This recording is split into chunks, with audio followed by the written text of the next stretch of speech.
A little bit of housekeeping to do before we actually get to the good stuff. Are we all on? Thank you. All right, I declare this meeting open. Welcome everyone to today's Council Controlled Organisation Subcommittee meeting. Let's stand for the karakia. Yes.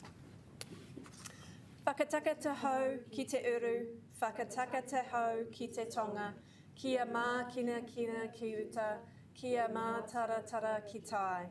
E hi ake ana te atakura, he tio, he huka, he hauhu, ti hei Māori.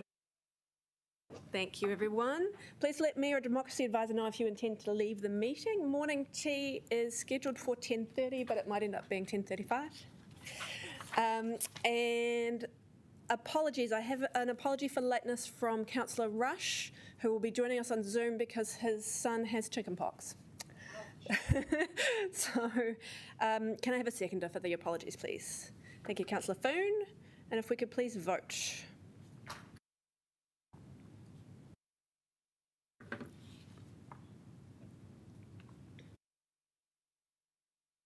I declare the motion carried. Do I have any conflict of interest declarations? There being none. Confirmation of the minutes. I move the motion that the CCO Subcommittee approve the minutes of the CCO Subcommittee meeting from 16th of September, having been circulated and read. Do I have a seconder, please? Thank you, Councillor Foon. All right, let's vote on that, please.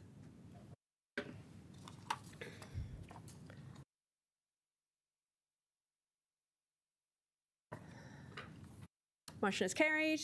There are no items not on the agenda. There are no requests for public participation, which brings us to our presentations from the CCOs. And the first person in the hot seat, welcome this morning, Cam, is from the Basin Reserve Trust, Cam Mitchell. Great, thank you, everybody.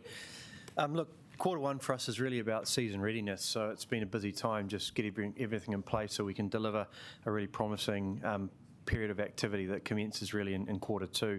So with the move and completion of the old pavilion, the Basin Reserve Trust has now signed sublease agreements with Qriket Wellington, who have their offices based there, and obviously with the Qriket Museum, and we're working to support the Qriket Museum to reopen in what will be a really exciting new exhibition space. There's lots of hard work going on with that.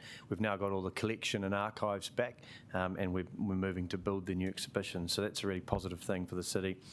We also completed a significant renovation of the outfield, so that's a new sand carpet, and already we're seeing the benefits of that with some of the cricket that has been played in these rather wet conditions we've been experiencing. We've also upgraded the changing facilities in the RA Vance stand, so we've made those facilities gender neutral now. That's obviously to prepare for the Women's World Cup, and tomorrow we actually host the press release relating to government funding for gender neutral facilities across a handful of World Cup venues, so we're delighted that that is in Wellington and obviously at the Basin now, so that's very exciting as well. You may be aware that the Women's World Cup's obviously been delayed due to COVID, so that'll now be played in March, and the schedule for that will be announced shortly, and it's looking very, very positive for Wellington City and the Basin, which is fantastic.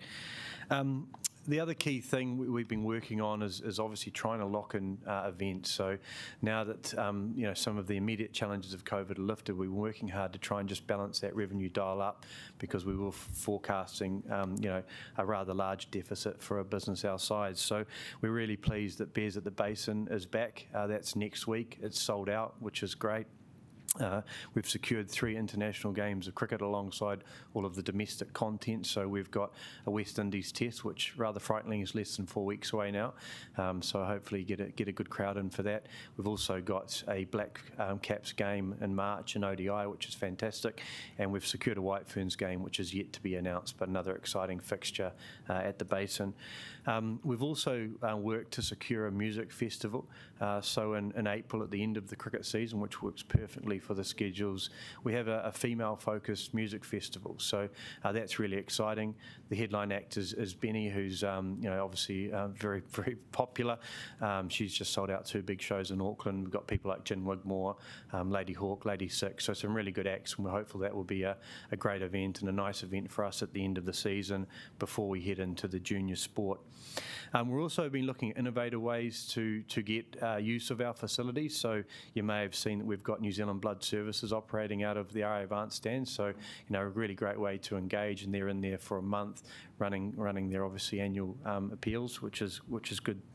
And the other critical thing I wanted to mention, just in terms of events, is a domestic double header at Christmas Eve at the Basin this year. So delighted that on the 24th of December we're going to be running a free event, which is a replay of last year's final against the Auckland men's and women's team versus the Wellington side, obviously. And so that'll be free. We've partnered with City Mission as a way to thank their volunteers for all the good work that they do. So we're hopeful that that can be a nice celebration, and with it being a free event, we can get a whole lot of people in the city engaged, building into a Christmas after obviously what's been a challenging year for many.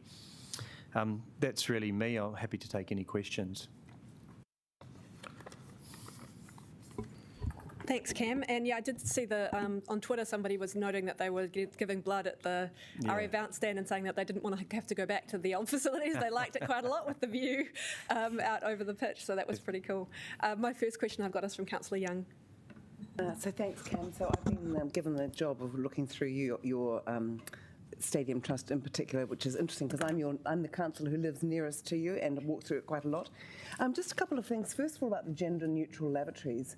So, yes. I mean, some women don't like gender-neutral lavatories for various reasons, which I won't bore you with, but I'm happy to tell you offline if you don't know.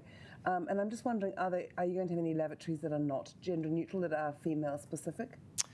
We're talking specifically about the changing rooms, so they are gender-specific for that particular fixture, because we either have a men's fixture or a female fixture. So I'm talking about the facilities in the changing room. So we've now got cubicle showers and cubicle urinals, cubicle toilets where we used to have urinals previously. Okay, got it. And so tell me, I seem to remember from previous committee meetings that there's a marked imbalance. I'm not obsessed with lavatories, by the way.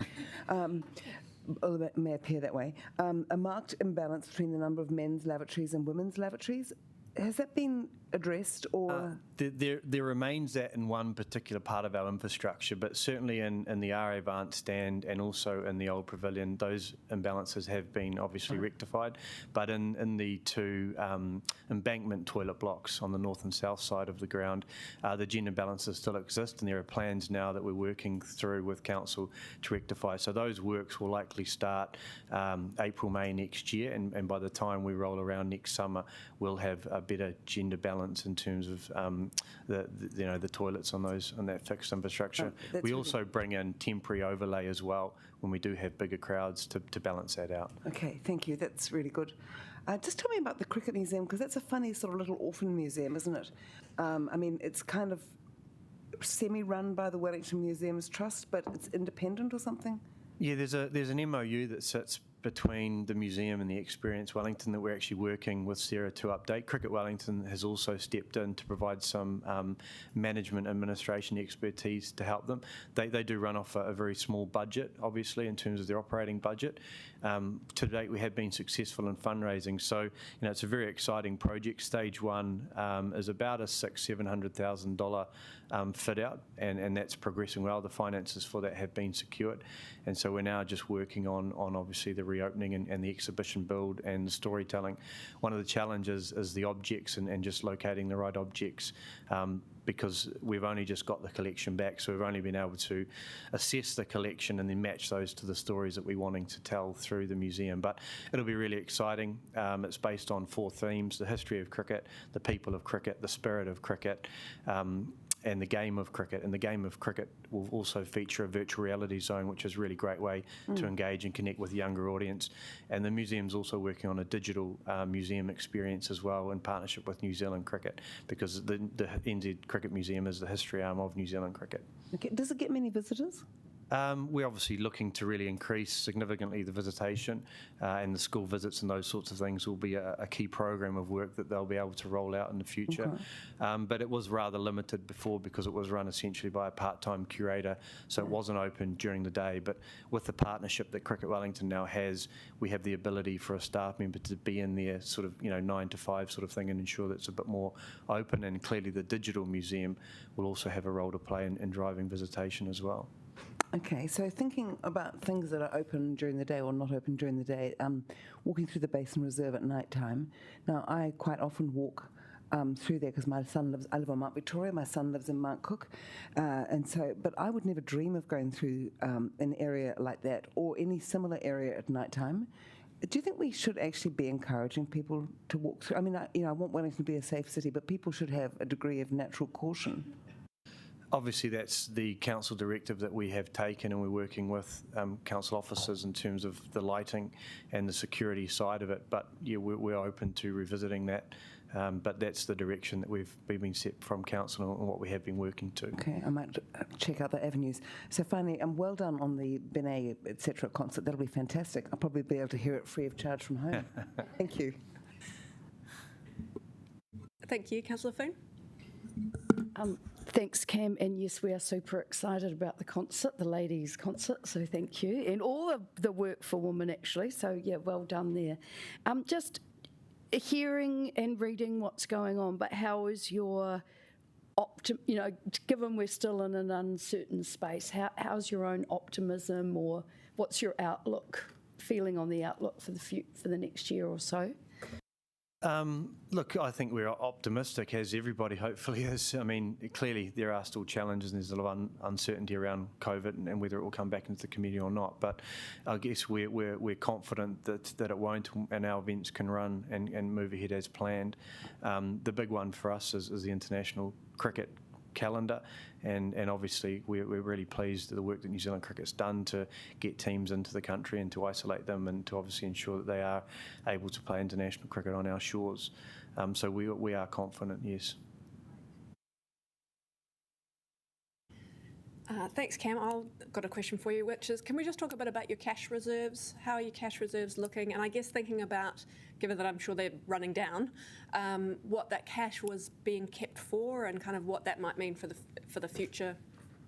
Yeah, I mean, look, our cash, we typically operate at a break-even sort of basis. Obviously, a lot of our capital requirements have been funded through the master plan, so there hasn't historically been a need for large cash reserves because it really is more of an operating type budget that we're working towards. So there is, a small sum of cash there.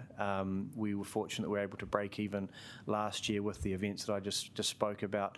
We are nudging closer to break even this year, which is positive, and it will really come down to what funding is available moving forward for the maintenance program that is required to ensure that the assets that have just had significant investment are maintained at an existing level.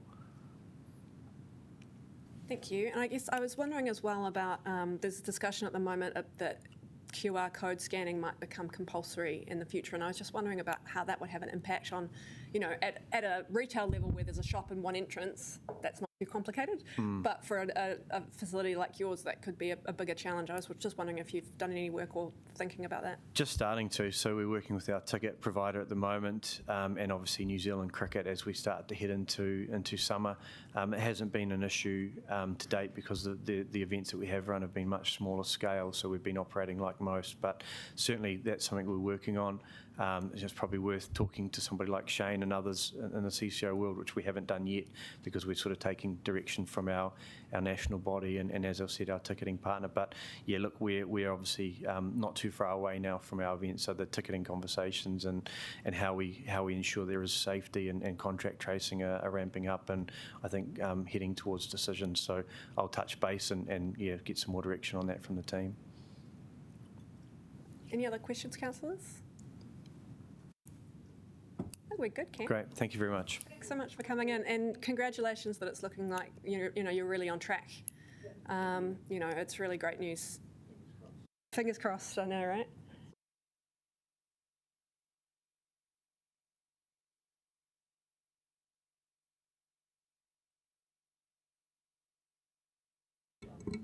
Fantastic. Next up, I've got Experience Wellington. So I see Sarah Rusham and old Jackie Lloyd coming to see us. Welcome. I'll hand over to you.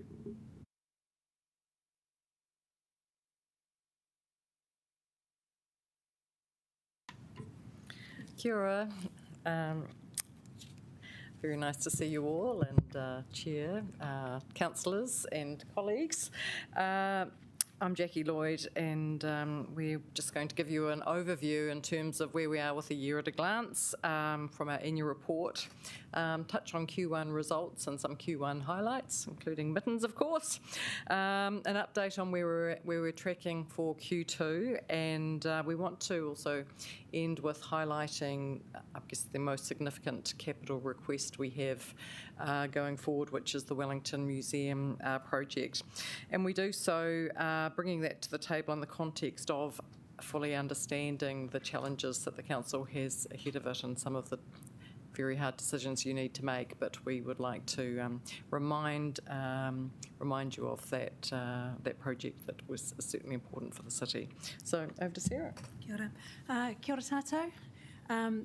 Just want to start off with this beautiful picture, this vibrant image, which is from the I2 Ball, which was hosted at City Gallery recently. It was a sellout event. This is primarily a big LGBTQI plus event, which is normally held in Auckland, and for the gallery to host this event, to bring it here and to have it sell out immediately after the level changed, I think was a fantastic coup for the gallery, and kind of again signals the gallery wanting to move in that much more inclusive direction. So just to start off, our annual report, fresh on our website this week. You'll be sent a link to it later on today. And I'm not going to dwell on this. We've talked about it at previous CCO committees, but if you have any questions, any queries, please don't hesitate to get in touch with me, and I'll be really happy to talk those through with you. And that 19-20 year at a glance, I mean, Experience Wellington was really on track to have a fantastic year until we got derailed. Our visitor numbers over 500,000, in spite of being closed for essentially a quarter of the year, and our revenue, we were able to contribute over 30% of our operating revenue in spite of the COVID challenges that we had, and engaging with a whole range of different community groups from local, regional, domestic and international. One of the things I'm really proud of is the fact that we welcomed more than 50,000 school students through the different taonga that Experience Wellington represents as well. And on top of that, big things like Kwasi landing in the city, and then those small, intimate little events that really help add to that vibrancy that we contribute to Wellington. So Q1 results, we are on track across our targets. Our visitation is higher than we anticipated, and is growing as confidence grows, and people are coming back to spaces which are sort of indoor spaces. I think that we're starting to see that domestic tourism starting to make a little bit of a difference, and we're working really, really closely with Wellington NZ to be part of the story of Wellington, and to help promote that kind of galvanising approach to bring people to the city. Our trading revenue also on track, I think stronger than we anticipated, but the next 2 quarters where we would see those international visitors coming and spending in the Cable Car Museum in particular is going to be where the rubber really hits the road for us. We have reorientated our retail offering to really showcase local talent and to really speak to our local ecosystem, and we're finding that's working really well with locals, and we'll be doing a lot of promotion around Christmas to bring people into our really intriguing and unique retail spaces as well, to kind of help add that retail to become part of the experience.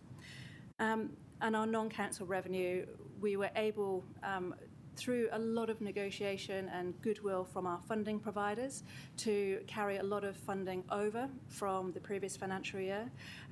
So we have that to draw upon, as well as our contracts for service with organisations like Creative New Zealand as well.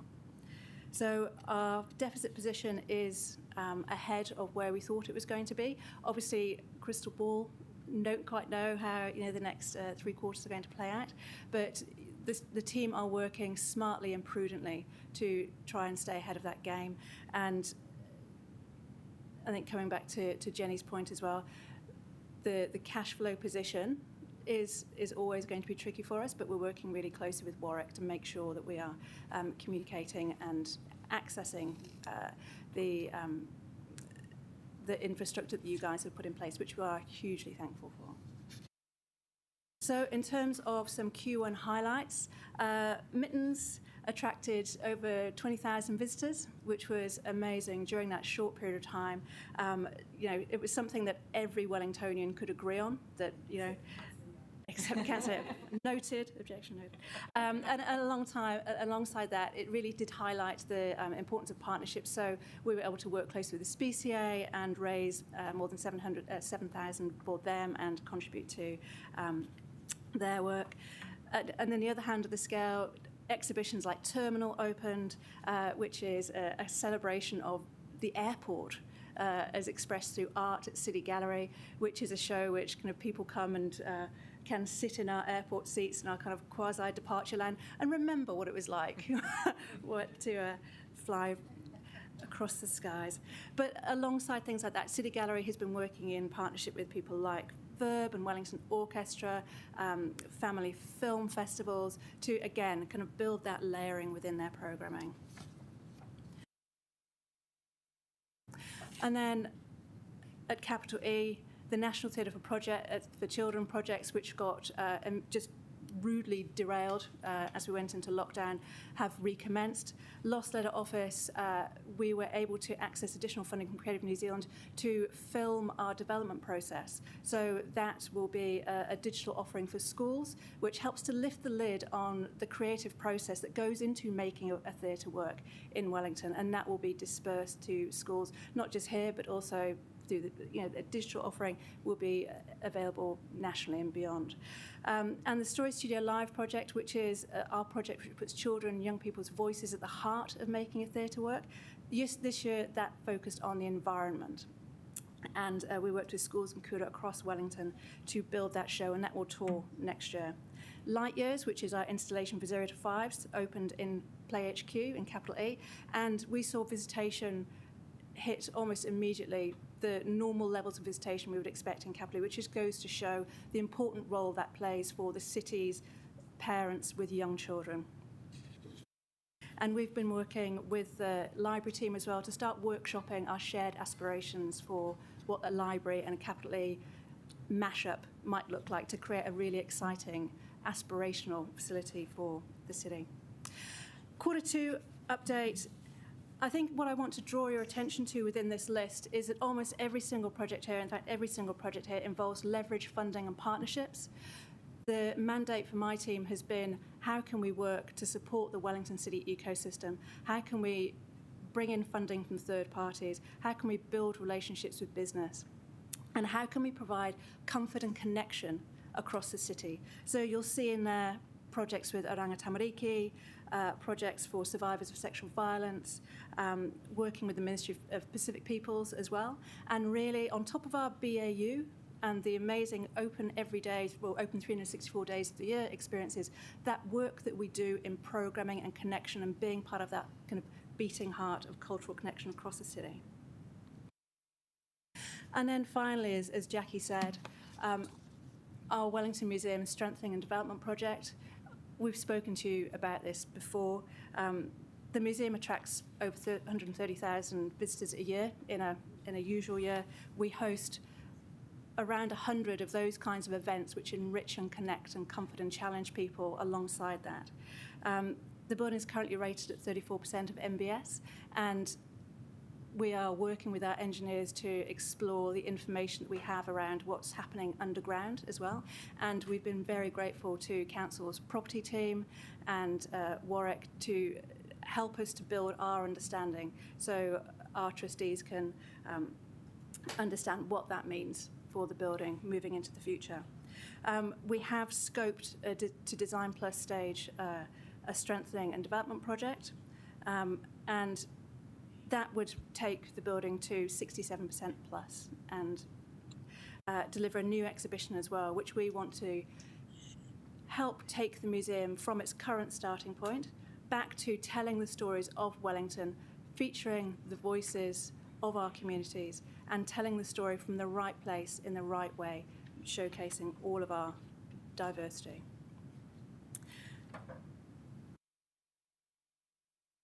That project already has some contribution sitting alongside it. We have 450k from the Ministry of Culture and Heritage sitting towards that.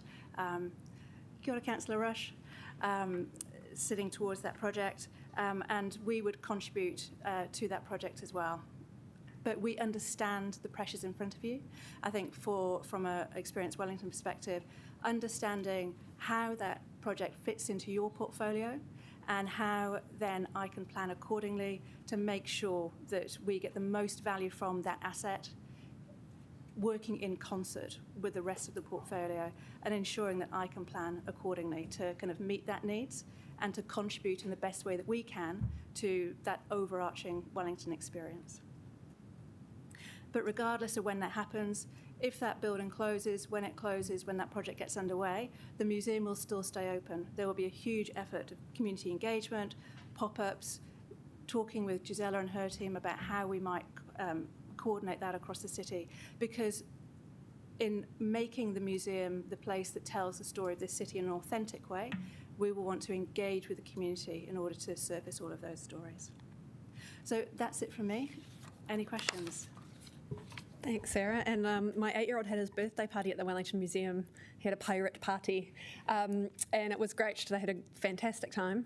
And the only disappointment was I didn't get to browse through the retail offering because I had a whole gaggle of children to corral. But I also think one of the one silver lining maybe that we've had out of COVID has been these community partnerships. So it's great to see how much Experience Wellington has been leveraging those partnerships across the city. I've got Councillor Young. Hi, Jackie and Sarah. Thank you. So just first of all, I'd just really like to compliment you on the way your various directors are really amenable to talking with councillors, in particular me. And, you know, I mean, it's really good. They're very kind of open and it's good. So, thank you. Just a couple of things. So this goes back to when I was first on council, when our then Mayor, Celia Wade-Brown, was upset that there was no signage on the Wellington Museum to show that it was a Wellington City Council council-controlled organisation or whatever. And I just see on this thing that, according to my eyesight, it still isn't up there. Do you have any plans to make Celia a happy woman in the Wairarapa? There is signage on the door, which you can't see on that picture. That's probably the right place for it. Okay. So thank you. So then the other thing is a couple of things. How long is Quasi going to be terrifying people in Civic Square? A few more years. I can't tell you exactly, but it's all right. a few more years. Let's just hope we might have a bolt of lightning. So then the last thing is Nand Street Cottage I have a particular affection for. My great-great-great-grandfather used to potter around in the garden when he was a very old man there. But what is its viability? I mean, I know even in the best of times, it's really hard to get people there. I've even tried to get my family up there, you know, stressing the family history, and they're kind of reluctant. I love it, but what is its viability? What is the plan for it? So we open the cottage very much over that summer season. What brings people to the cottage is the garden experience. It is the chickens and the bees, absolutely. And so what we've got planned over summer for the cottage is the reactivation of the Nand Street Preservation Society, which is a series of workshops and programs which leans into those kind of older ways of living, which kind of rely upon artisanal or upcycling and recycling. So it might be soap making, it might be working in traditional ways. And high teas and things like that. So through the Nand Street Cottage, we drive people there through those specific programs, and many of those programs are ticketed and paid for. Yeah, and that's why programming and kind of kind of clipping into those distinct kind of market segments is important for that asset. Very quickly, Councillor O'Neill. That's awesome. I really love your stuff about telling the stories in a really authentic way. Could you just talk me through how you started some of the partnerships with Oranga Tamariki? In particular, I'm pretty interested to work like how that happened, how it evolved, and what the process was working with people. So we have a member of staff whose partner is a manager at Oranga Tamariki, this being Wellington. It is something that we have strategically identified for a while. This opportunity came up. We were able to access funding from, I think, the T.G. McCarthy Foundation to support a pilot project working with looked after children, so children in foster care and group homes, predominantly based in Pororua, to come into the city for a series of I think 6 workshops. So we collaborated with Waitohu and the library team, and we pulled in favours from our colleagues at Weta Workshop. And so that group of children worked with my team over 6 weeks to build a relationship. Those children have been identified by their caregivers as children who were potentially interested in creative digital technology but wouldn't have the wherewithal or the competence to know where to start. And so they had 3 or 4 workshops with my team upstairs in the Media Lab and on TV, making music, doing animation design, making television programs.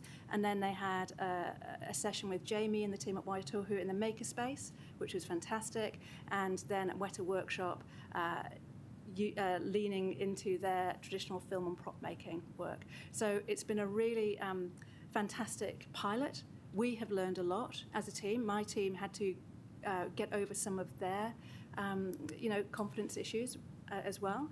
But working closely with the social workers, the culture advisors, and with those children and young people has been really rewarding, and it's something that we would potentially look to expand if the funding was available from an external third party into the future. And Oranga Tamariki also contributed funding to that project. I think a huge silver lining has been the impact on those children.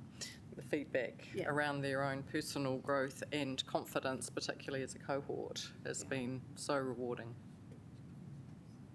Yeah, and I think that really leans into creative cultural experiences connect so strongly with well-being and that sense of identity, and that is true for all of us, but I think particularly true for children and young people. Yeah, it is. Thanks so much. Sorry, Councillor Sparrow, I've run out of time, and I am conscious that we have a long afternoon, so I want to stay on time. Thank you so much for coming in, and I look forward to continuing those conversations about the bond store and Awesome. how we're going to sort that out for our long-term plan. Cheers. Welcome, Caesar. And I don't see Andy Matthews, I see Danny McComb. Welcome, Danny. Poor imitation of Andy. So apologies.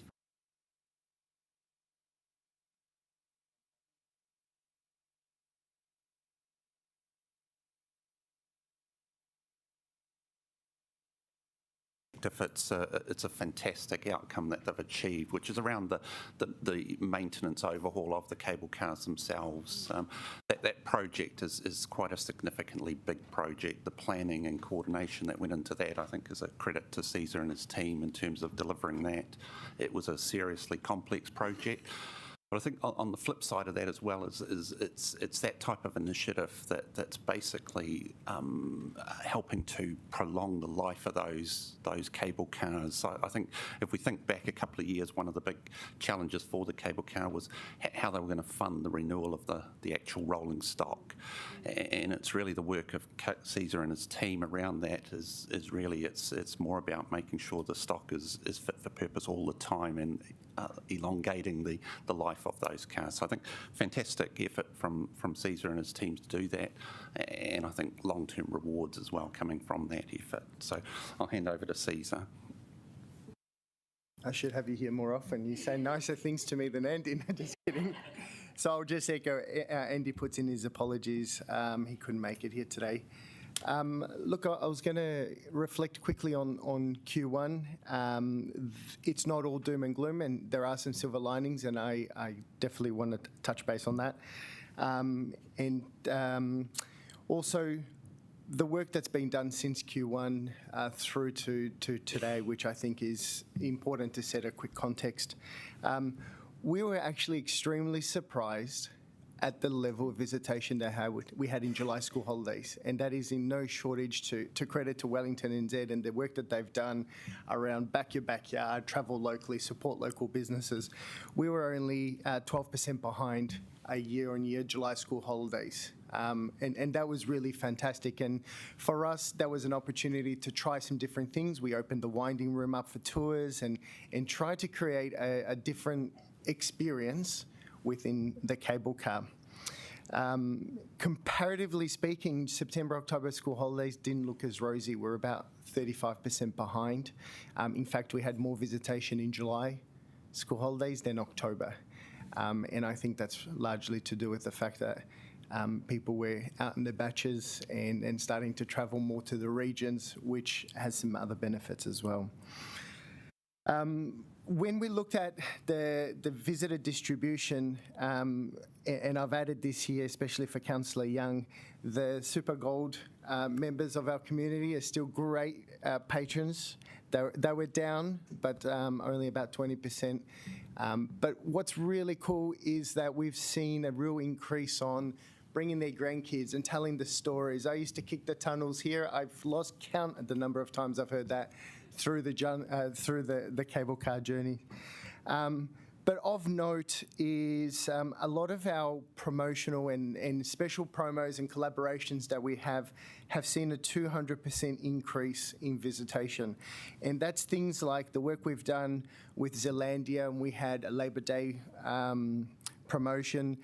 We've recently hosted the first speed dating event on the cable car. I'm yet to see if there's any lasting matches, but we have promised a reduced fee for any weddings in the next 12 months. So we'll see. I'll keep you posted on that. We had a Halloween event where we were expecting 20 kids and 41 showed up. So, you know, activating the spaces, especially around the Kelburn terminal, is critical, and we've identified it as a critical initiative to move forward. And lastly, an amazing collaboration between the Experience Wellington team and the cable car, which was launched on Monday, Take the Red Rocket to Space. It will go through to April of next year. There is a bit of a blackout date during Christmas, New Year's, but, you know, ties in a strategy of collaborating with other CCOs, leveraging their talents and expertise, but also being able to put the cable car in a slightly different light as a conduit to some other really incredible activities up at the Kelburn precinct. So at the end of Q1, our deficit position is better than anticipated, and that is largely driven by better than, I guess, forecasted revenues and visitation, but also a huge work on the team's behalf to really have some financial prudence and diligence, which they've taken on board. We are hugely susceptible to Auckland and what happened in Auckland. And when we saw that Auckland went into lockdown, our visitation immediately dropped to below school holiday periods. So that in the current environment with Auckland sometimes teetering on, are we closing the doors or not, that creates a bit of anxiety for us and our team, and we're continuing to monitor that, as we are with face coverings on public transport, because that has a direct impact on us.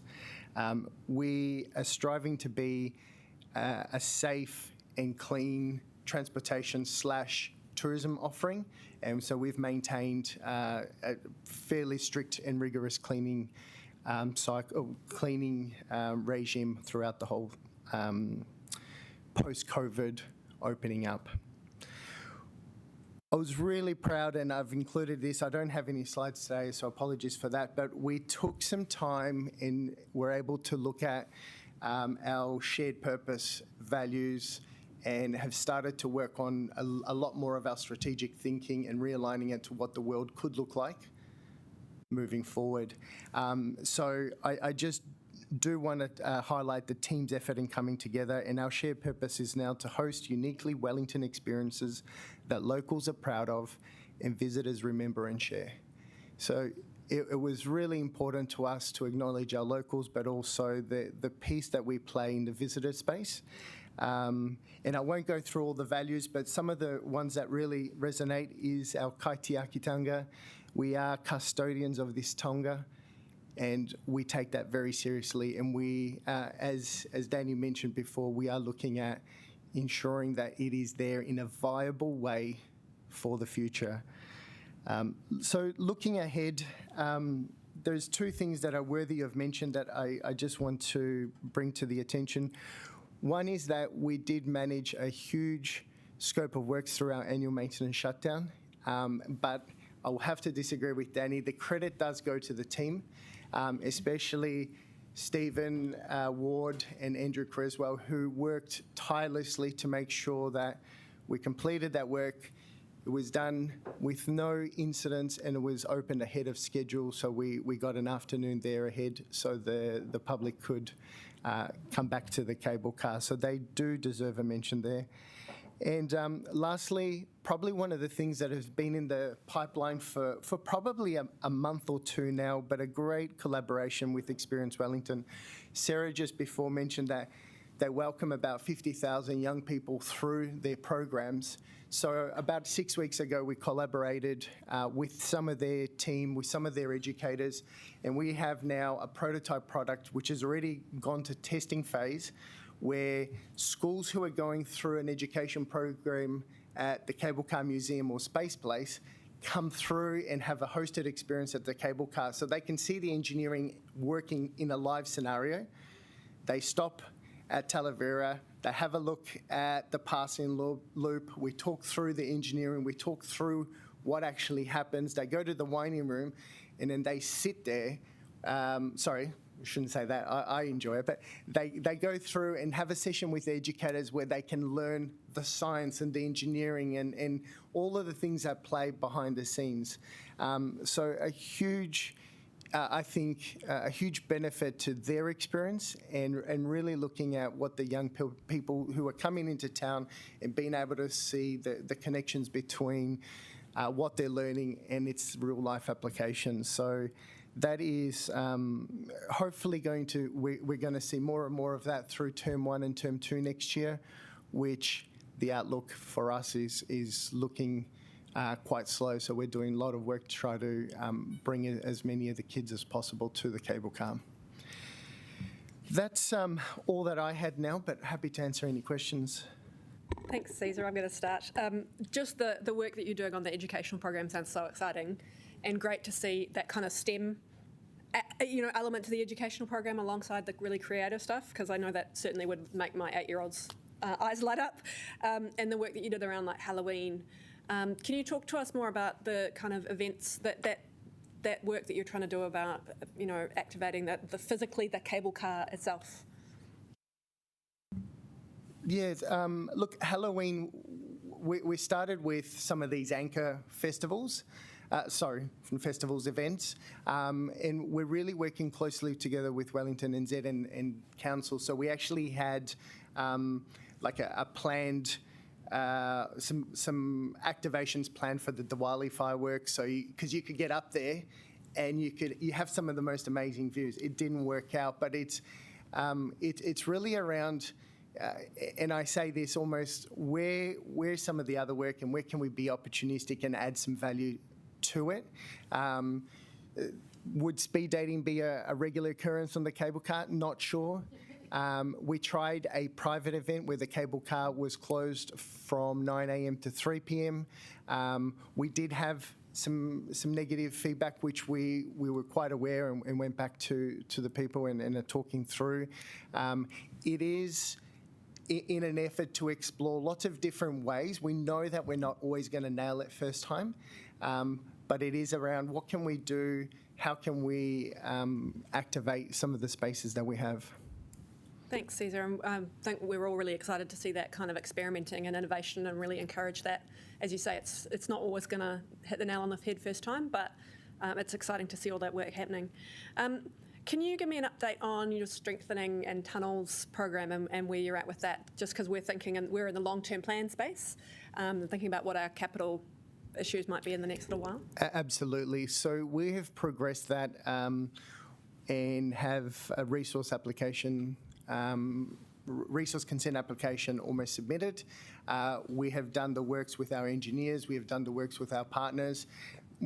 Excuse me, once that is done and complete, it is valid for 10 years, and then we'll press pause and we'll hold it. In consultation with some of the council asset management staff, we're then also looking at how we can get a little bit better understanding of some of our other assets, mainly the bridges.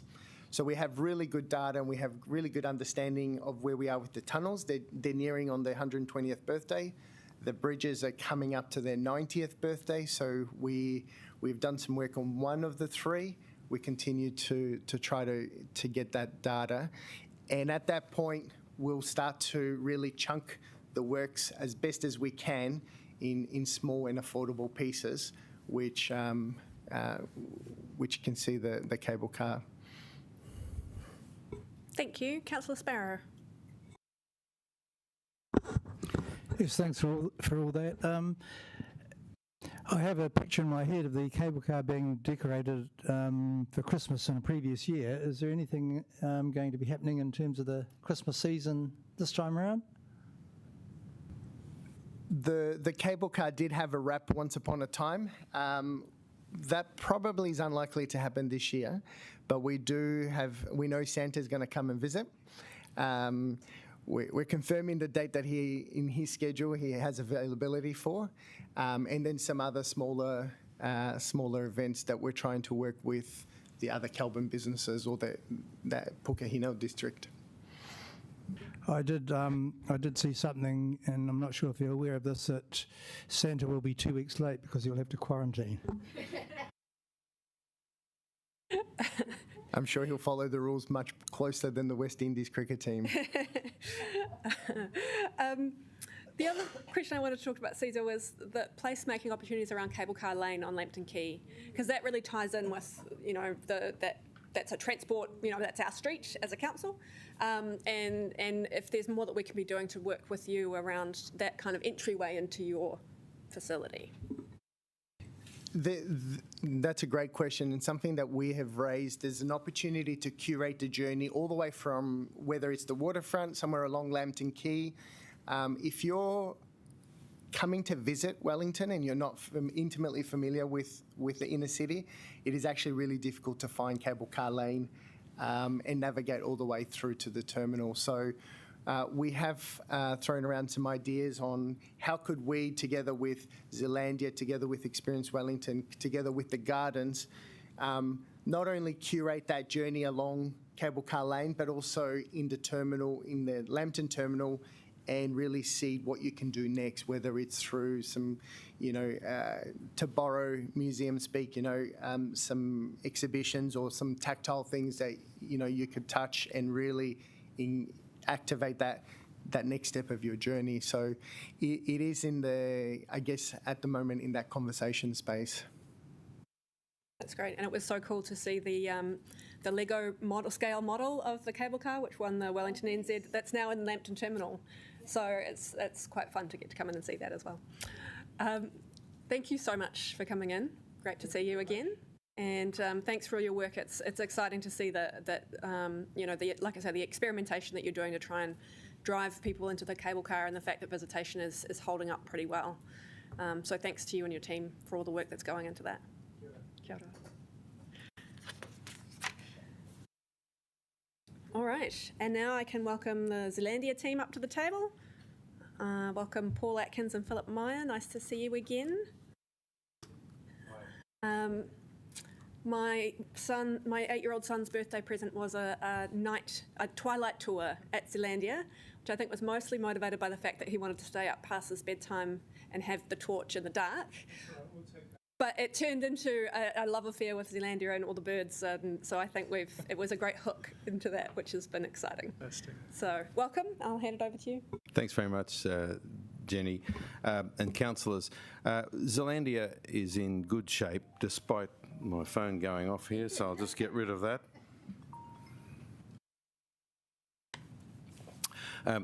Zealandia is in good shape, and at the high level, we are quite confident about our sustainability through the difficulties around COVID. We're looking at the way in which we've navigated COVID, and it's turned out quite well. We've allowed our cost-to-income ratio to go up during the lockdown period, and it's come back down now, and it's at 50%, which is better than our target. So we're in good shape that way. Looking forward to the end of the 2021 year, we'll break even this year, maybe do a little bit better, and that's against a business plan of break even at the operating level, which would have been a loss after depreciation. So we're travelling quite well there. We're turning our mind now to the 2022 year, and we're thinking that through calendar 21 we'll probably still have no cruise ships, and we're going to plan for the 2022 year with no cruise ships and no international visitors either. So we're watching our expenses quite carefully in the operating expense sense.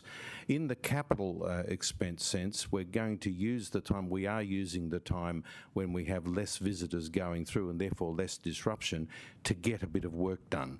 I'd like to thank the council for their support for the improvements to the cafe and the sealing of the deck and the double glazing of the windows, long needed, but that'll help our trading performance in the cafe as well and make it a better destination on its own. We're also working on Tanglewood House, and that'll probably take most of calendar 21, and this will probably be the best thing we could do for our staff. They've had inadequate and relatively difficult operating circumstances for some time, so we're pleased to get that done. But in terms of the more detailed activities, I'll turn over to Paul right now. Thank you, Phil. Thank you, everybody. Our annual report for last year, 2019-20, as you'll see from your screens, is available, has been available for some weeks now. It's online. If you'd like a hard copy, please shout. We've got hard copies and be very happy to get one down to you.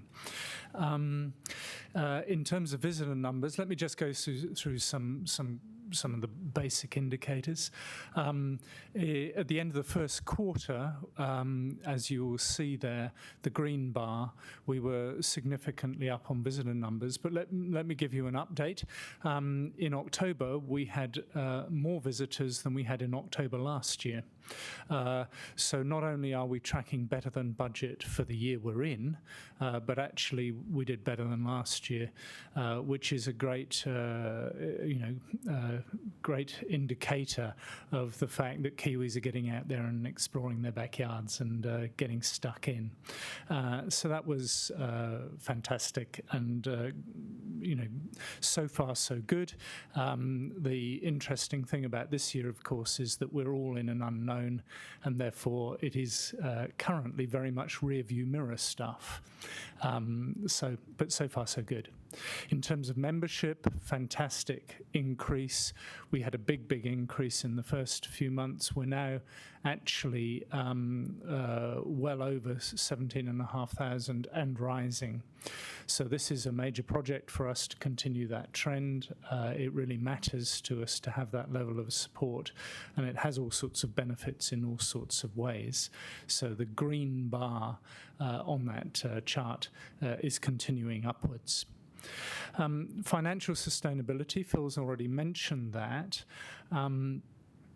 It's important to mention that the working capital we have, very intentionally, we target 3 months of operating costs.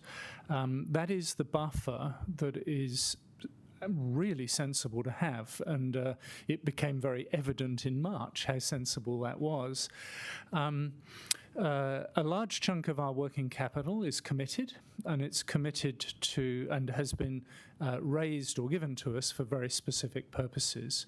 But as you can see, it's a healthy situation and a very sensible, healthy situation.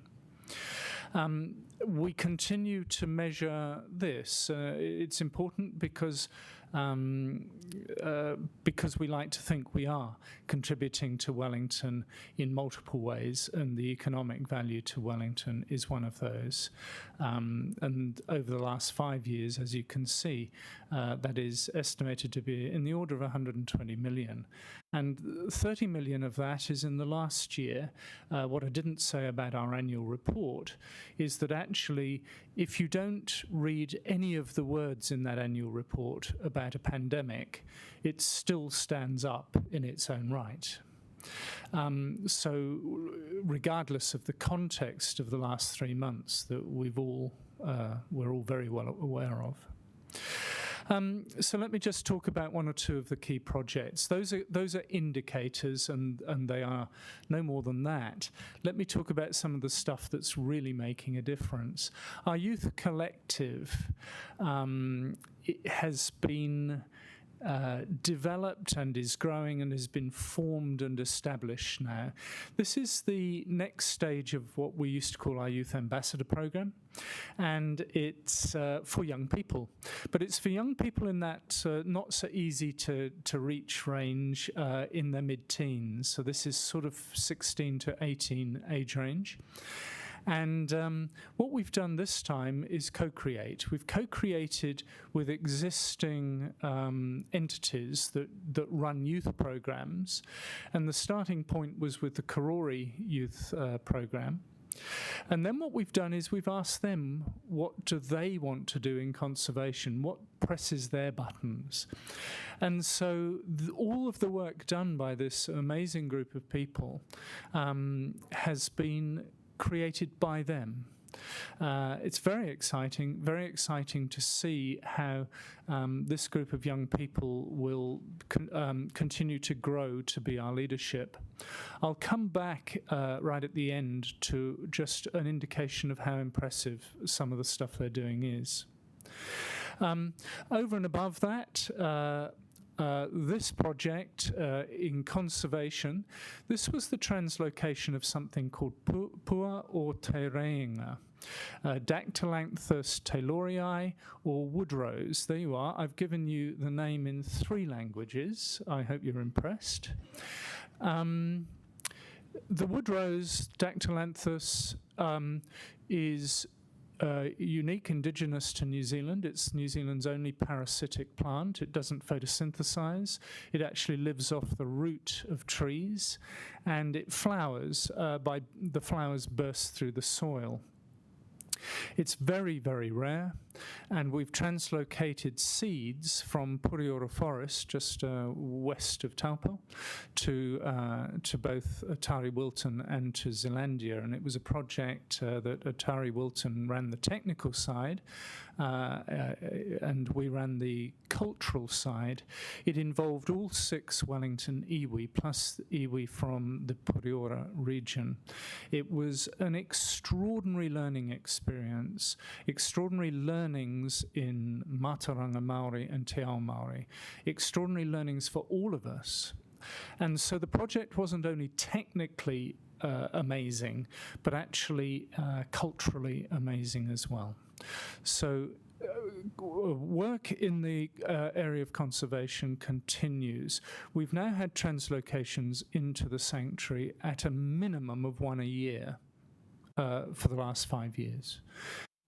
We've had reptiles, we've had spotted skinks, we've had birds, the titipunamu, we've had a number of different plants, including this one I've just mentioned. The Centre for People and Nature has been celebrated just last week on Thursday at Government House.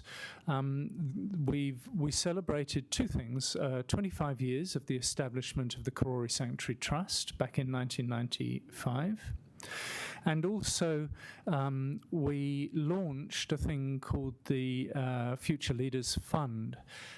If you'd like to know more about it, there's a brochure here that was given out to the 100 guests who were hosted by the Governor-General and Sir David at Government House last week.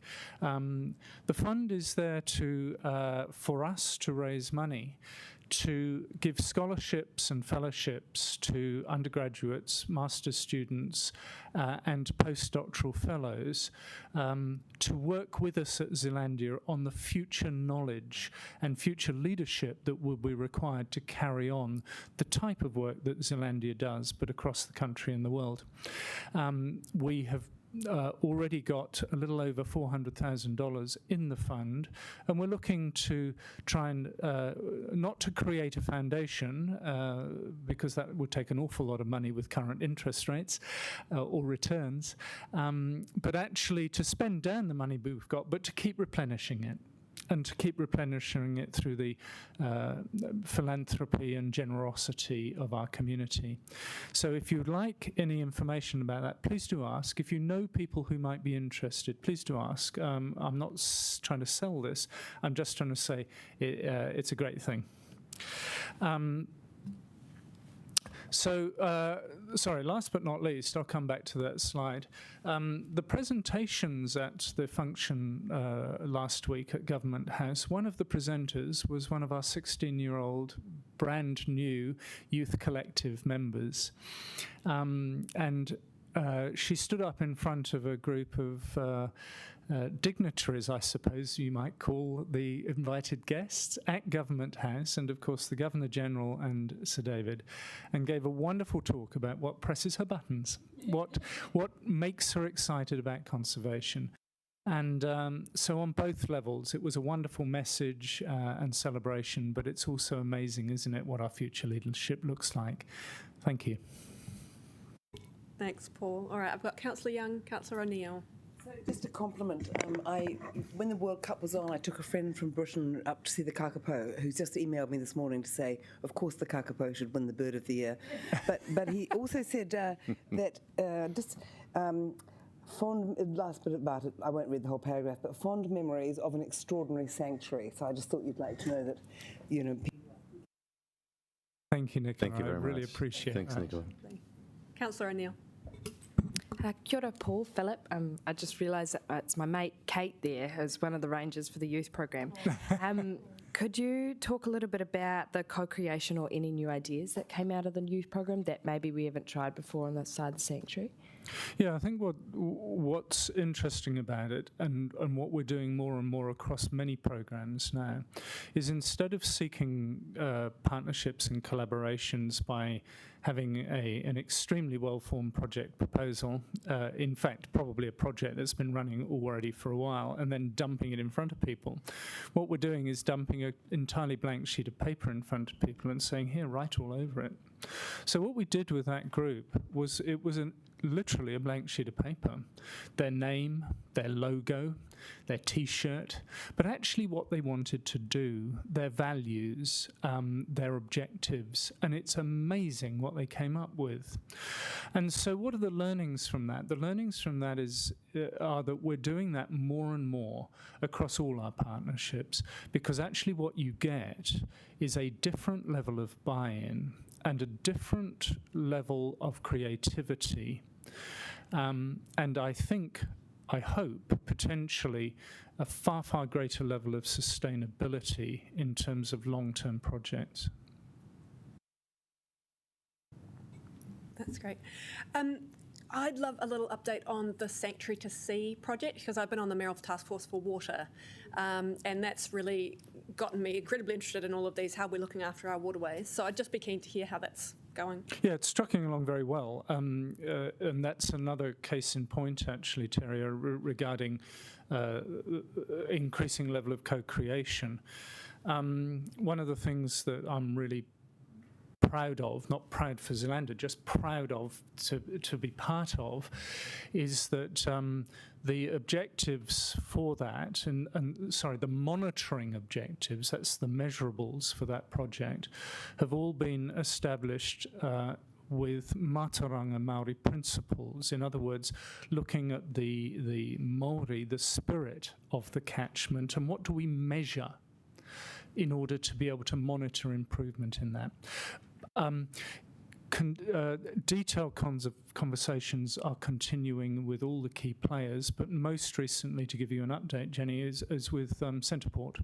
So I've met with the chief executive and one of their senior managers to talk through their continued partnership and increased partnership with the project. Obviously, their interest is at the harbour end, the estuary end, but actually what we're doing more and more is taking a whole catchment view, which is going to be very important as a model for other catchments around the country. So it's continuing in strength, lots of things going on, but those are probably two of the key things that are current. Perhaps just to close, Jenny, there's just one further thing I should share with you. We had our AGM a couple of weeks ago.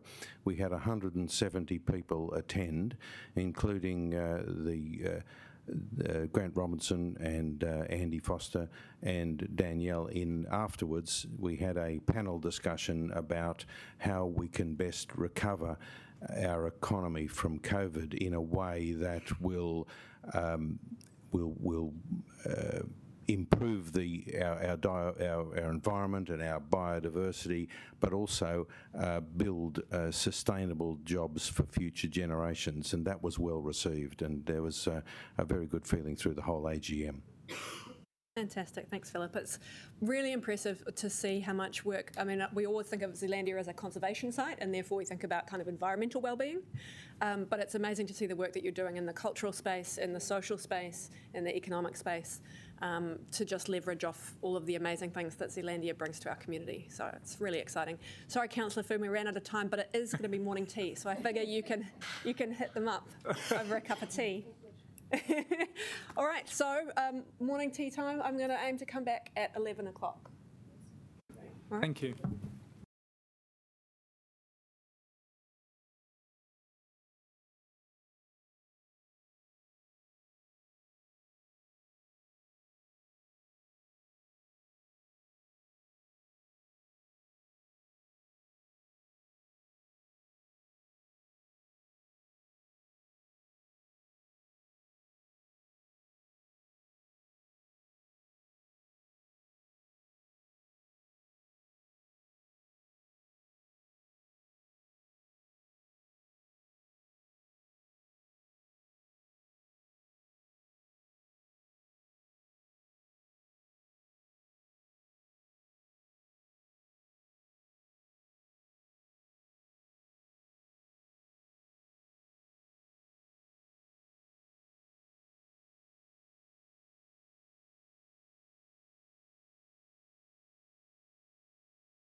this CCO subcommittee meeting. Next on my schedule, I have got the stadium. Welcome, Shane. We look forward to hearing from you.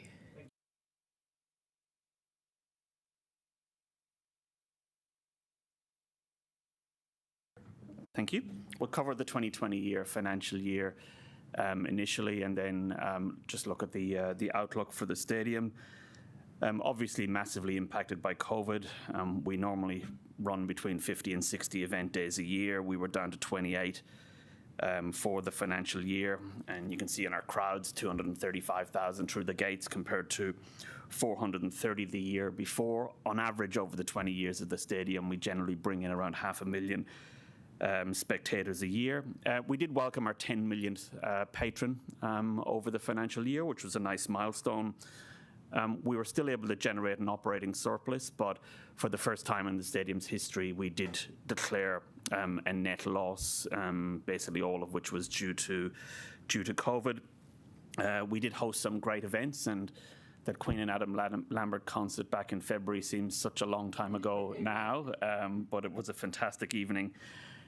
We've made good progress on the concourse upgrade, and we're well advanced with the seismic upgrades of the Franwild Walk. We expect the car park to be finished by the end of the year, and then we'll start on the rest of the walkway in January, with most of it being completed next year. We're looking to raise the NBS from 40% at IL3 to 67%, so that's fully funded by the stadium. And of course, we welcome Sky as our new naming rights partner, and relieved to have secured that last year and not being in the market this year for a naming rights partner. The impact of COVID, as you're aware, we were essentially closed from March through to June. We're entirely commercial, so our entire revenue stream is reliant on hosting events. At the time, we obviously had discussions with both the settlers, and we're very, grateful to receive financial support via loan.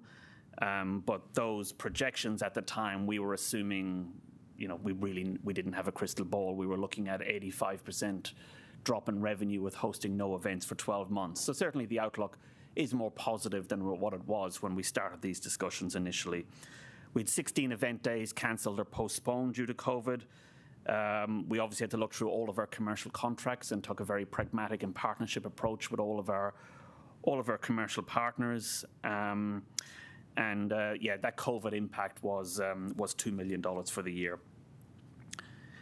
Revenue was down from 16 million to 11.3 million. As I said, we were still generating operating cash flows, and although the projections aren't particularly rosy, we are still projecting positive cash flows over the next 5-year period. Event revenues were down clearly, and then insurance is just increasingly problematic for us. We had a board meeting yesterday, and we'll be communicating with council officers in the coming week, and just with councillors on the current situation. Just to maintain that current level of $1.6 million, which is unaffordable for us at the moment, and we are likely to continue at that level despite its unaffordability.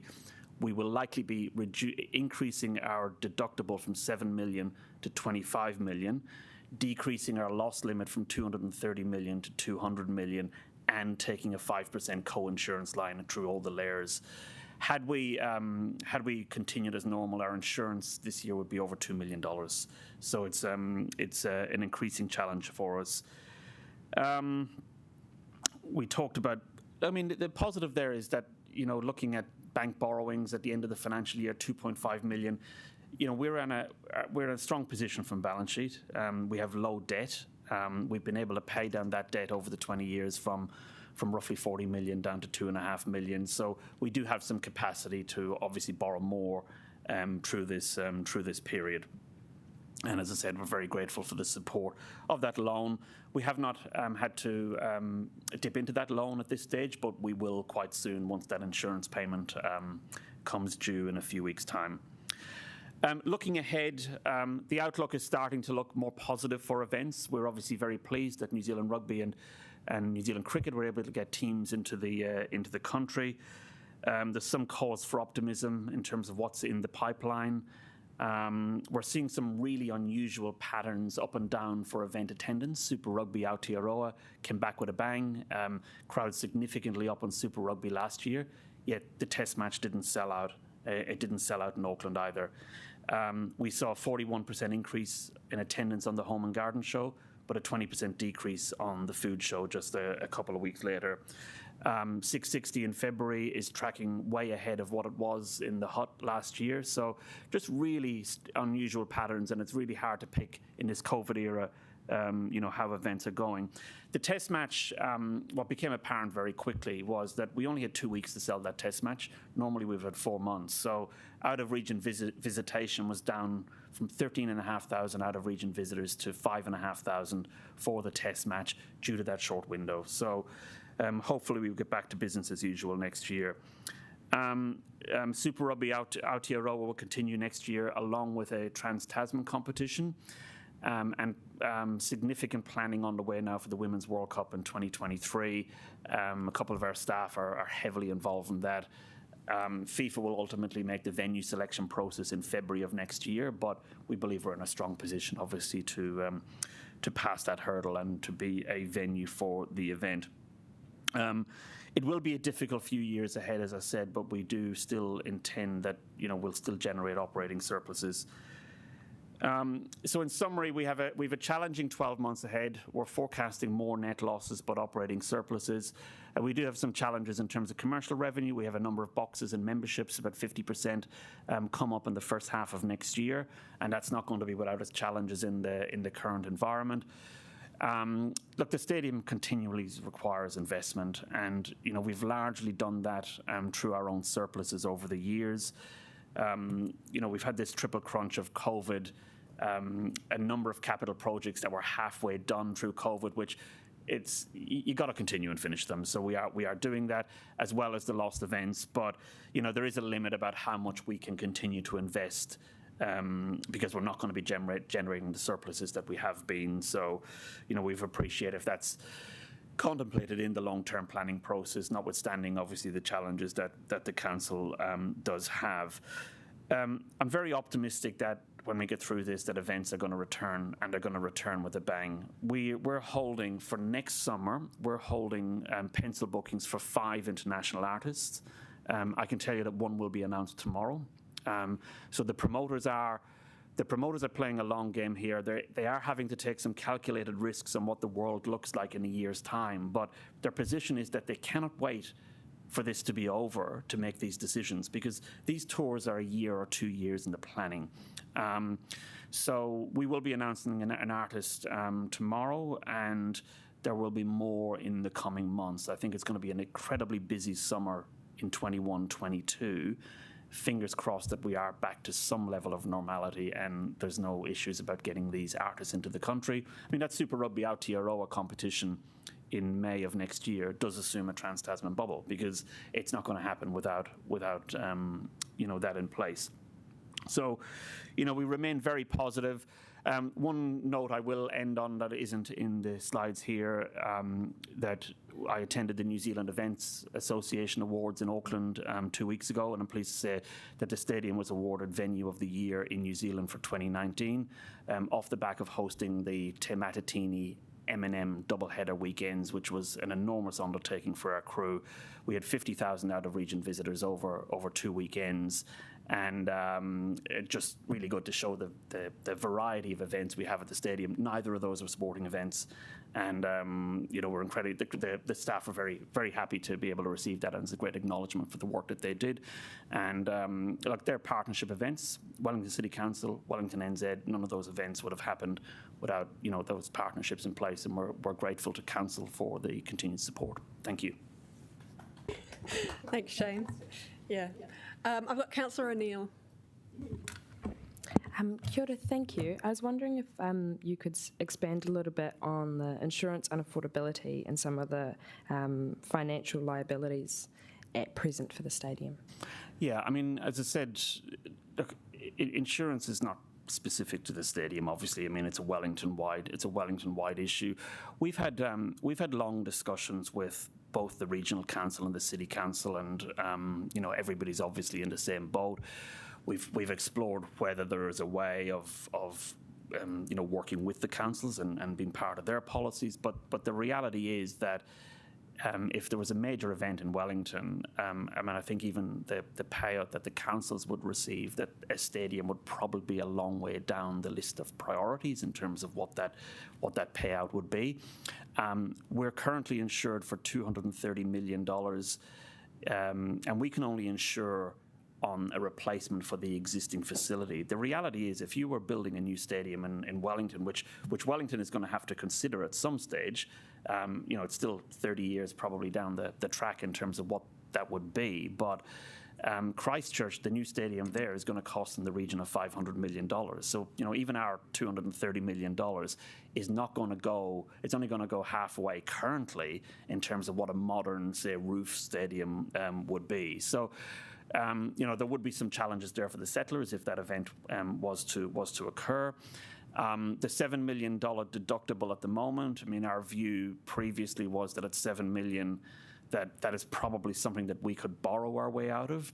At $25 million, that's going to be a lot harder. Yeah. And that's why we'll keep, obviously, very, very open communication with both the City Council and the Regional Council. We're not expecting any, letter of guarantee to say that, we're covered in that respect, but we have to make some decisions in terms of affordability. But, insurance now, we spend more on insurance than we do on salaries. It is our single biggest cost line. And with our revenue down below 12 million this year, to be paying 1.6 million in insurance, when I'd love to be investing that into facility, it is painful. So it is what it is. Yeah, cool. Sorry, Chair. Further to that, just to clarify, so you are insuring for a new stadium, not the existing structure as it is, or could you walk me through interesting considerations around sea level rise in the area or resilience issues with earthquakes? Yeah, so it's mainly focused on natural disaster. So that could be flooding, it could be weather related, or likely an earthquake. So I would say it's with a deductible of 25 million, the only event that's going to make that occur would be a large scale earthquake. So we do a valuation of the stadium every second year. It's currently valued at around 305 million. And then we work with the insurers on a calculation of what would be the maximum probable loss, and therefore we come with this $230 million limit. We're unable to insure for a building that's not there, being a modern roof facility. And ultimately that's going to be, a discussion, in the next decade or two that will have to be had in terms of how is Wellington Inc. going to be able to actually fund a replacement. But that's not a discussion for today. So yes, it is based on a valuation, a calculation of what the maximum probable loss would be in a major event, and it's based on what the current facility is, not a modern rebuild. Yeah, cool. Thank you. I've got. Shane, can you talk to me about the memberships and the boxes, and just kind of what your thinking is around that?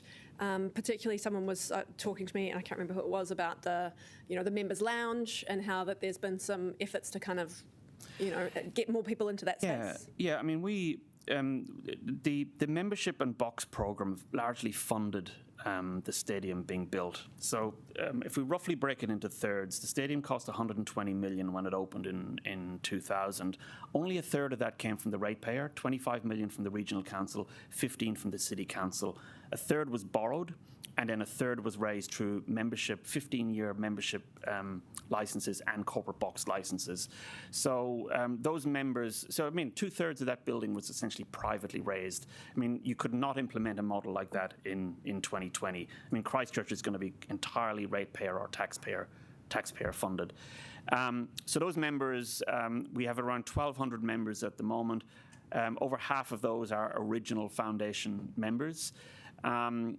When we renewed after 15 years, the price in terms we went to market we missed the mark.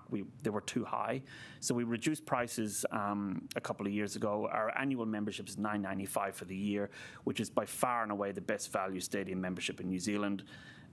given that we host more events in a normal year than any other stadium in New Zealand. So that gets you all Phoenix games, all Hurricanes, all Lions, all Test matches, Warriors, any sport we host at the stadium gets you in the gate and into the lounges. So we're not going to be changing those prices. We did consider increasing prices, but in the current environment, with challenges in terms of meeting those content obligations, and in the current environment, we're going to be going to market at that same price. Corporate boxes and corporate hospitality, when hard times hit, corporate boxes and corporate hospitality is normally the first thing to go. 50% of our boxes are permanent licenses, the other are casually hired. We are optimistic that we've taken a very conservative view that we'd only see 50% renewal, but I think it'll be considerably higher than that. We are hopeful that most of those boxes have been on board from the very beginning, and that the value of content that we provide, we're starting to see a content calendar for next year that is looking more and more optimistic. If we can secure a lot of these concerts, that there'll be the value proposition we'll be putting out there in March when we're looking to renew will stack up. Thanks, Shane, and thanks for all the hard work that's going in behind the scenes to keep this all running. And we're so excited to find out tomorrow. I'm looking forward to it, to find out the surprise news about who you've got booked coming. Thank you. Thanks, James. Yes. Next on my list, I have Wellington NZ. So I see John Allen and Tracy Bridges and some other crew in the back. Hello. Over to you, team. Kia ora koutou. I'm not going to talk very long at all. I just want to say hello to everybody. It's delightful to be in the room. Last time I was at this meeting, it was Zoom, which was fine. This is much nicer. So I'm glad to be here to support the team. And we're going to take you through a little bit of what we've been doing, but also open up a conversation about the future. Kia ora tātou. I'm very conscious that we haven't produced a presentation. That was a deliberate decision, and it was a decision that was taken because we thought if we did produce a presentation, it would have 3 points on it. We have been busy, we are positive, and we are spending most of our time focused on the future. So that's the sort of attitude that we're bringing to this presentation. In terms of the results over Q1, you will have seen we are busy. We've spent a lot of time supporting businesses, so you'll see there's more than 2,000 engagements with businesses across the region. We've spent a lot of time building capacity, and you'll see that Creative HQ in particular has been busy with Porirua and a range of other parts of our region supporting both private sector and public sector organisations to respond effectively to COVID. You'll see that we've been busy with the Māori population, in particular mana whenua, and we've been doing that both in the Wairarapa in particular and in Horowhenua, which I know is not quite our region, but nonetheless it abuts our region, and doing some really interesting work with Ngāti Toa Rangatahi around preparing them for entrepreneurial futures with Helmut Modig at the moment. So there's some very, very exciting stuff that Creative HQ are unlocking. So on the business side, we've been busy. I think we've been effective, and we're getting very, very positive feedback from the business community for the engagements that we've had. On the marketing side, there's just been campaign after campaign after campaign, and so the Love Local campaign is right through the region. The local campaign is continuing. It's effective. It's making a real impact for us. We've got the Wellington for Everyone campaign that was very effective in bringing visitors here, and that's terrific. And the most exciting of all is the Wild About Wellington weekends. So if you've seen those, they were launched on Sunday. They are very cool. That's my view. And the reason they're cool is because we had to try and differentiate ourselves from every other part of the country that's currently going and saying much the same thing. We're fantastic, come and see us.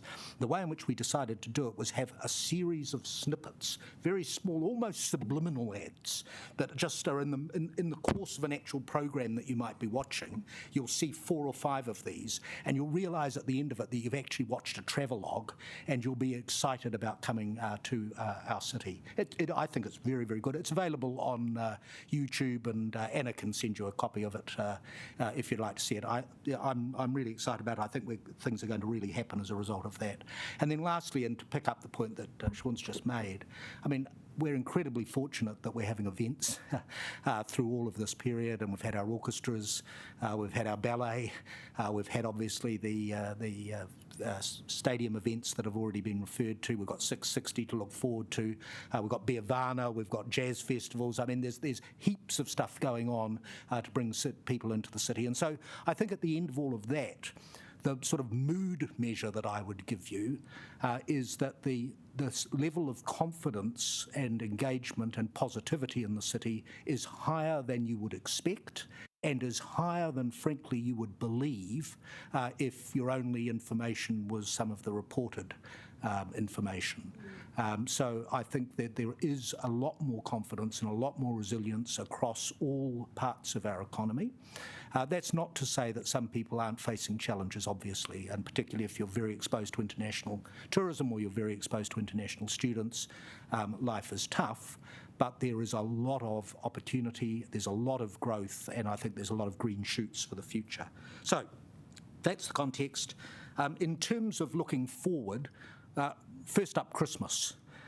So we've got lots happening for Christmas. I mean, it's very, very important to our retailers that they have a strong Christmas, and we're doing everything we can with the city and with others like First Retail and other organisations to support them. We're doing it with pop-up shops. We're doing it with free buses and free parking and cheaper parking from Wilson's, which is quite an achievement in my view. I say that positively about Wilson's. I didn't do it. I think I've got someone in my team who's unbelievably influential. So we're doing all of that.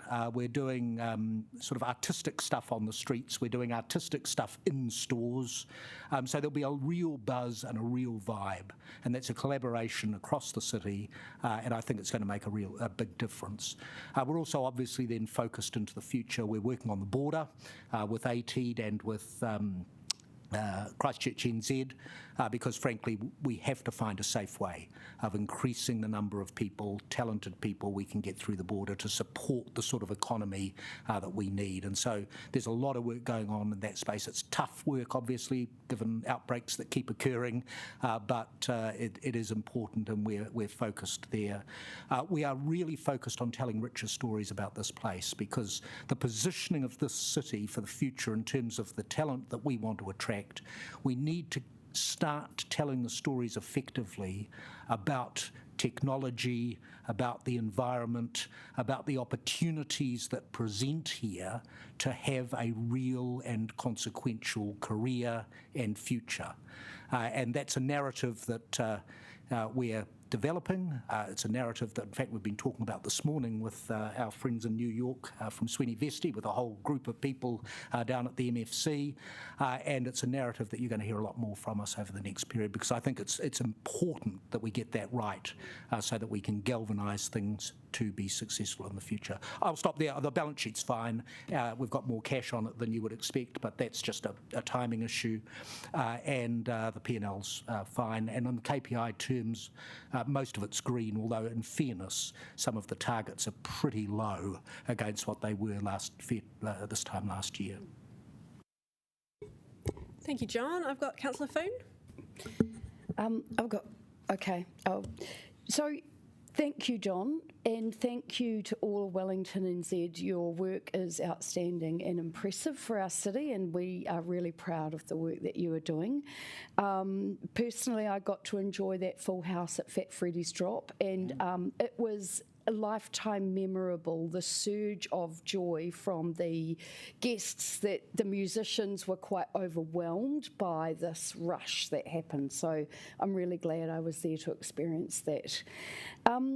Just one of the narratives we are hearing around this table, so thank you for all your work supporting our local businesses and getting in amongst them. We do hear around this table a negative view, actually, so it's surprising that you're coming in with a view of optimism. So can you just clarify for me, are our local businesses, what is their outlook at the moment? And are more in the Wellington-centric, unique, quirky, local type of business? What is their business mood?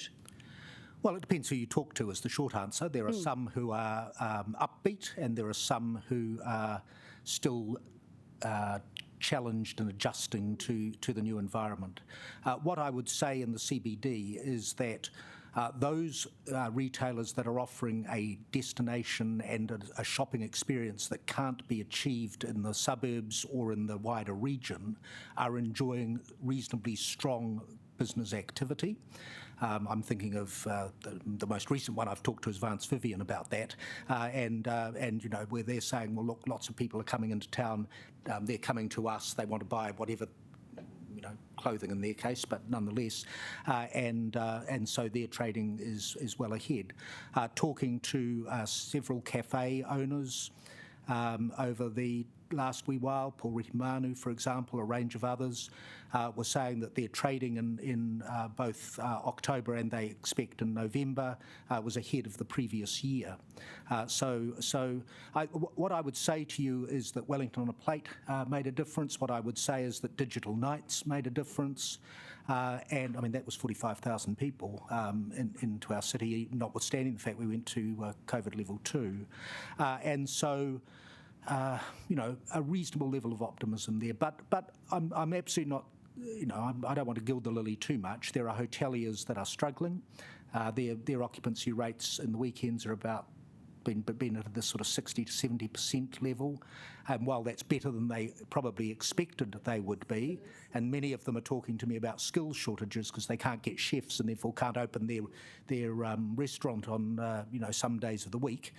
That's the Intercontinental that I was talking to specifically that I'm referencing there. But you know, while there are those hoteliers, they're in midweek periods. I think they're still being challenged, and obviously many in our tourism sector that are focused in the international tourist market, and those in the international student sector, like the universities, are being challenged as well.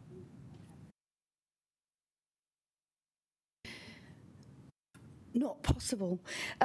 Okay, I'll trim it down. Just one that I'd like a quick answer on.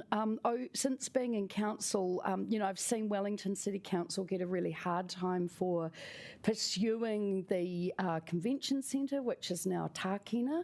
And so how optimistic are you that we're going to be able to fill that event space? But a quick answer would be great, because I do want to get back to the talk this morning, if possible, to finish on that. We're very actively marketing the Tākina facility for conventions and for meetings, including into Australia at the moment. And the response to it has been positive. Warwick's behind me if he wants to qualify anything that I say. So I would think that we will have a stream of conferences that we'll be able to launch Tākina with. Great. In terms of the actual exhibition space, the way in which that's operating is still being worked through between all of us. So. Fantastic. Okay. And now, can I just congratulate you on the talk, the Wellington series this morning?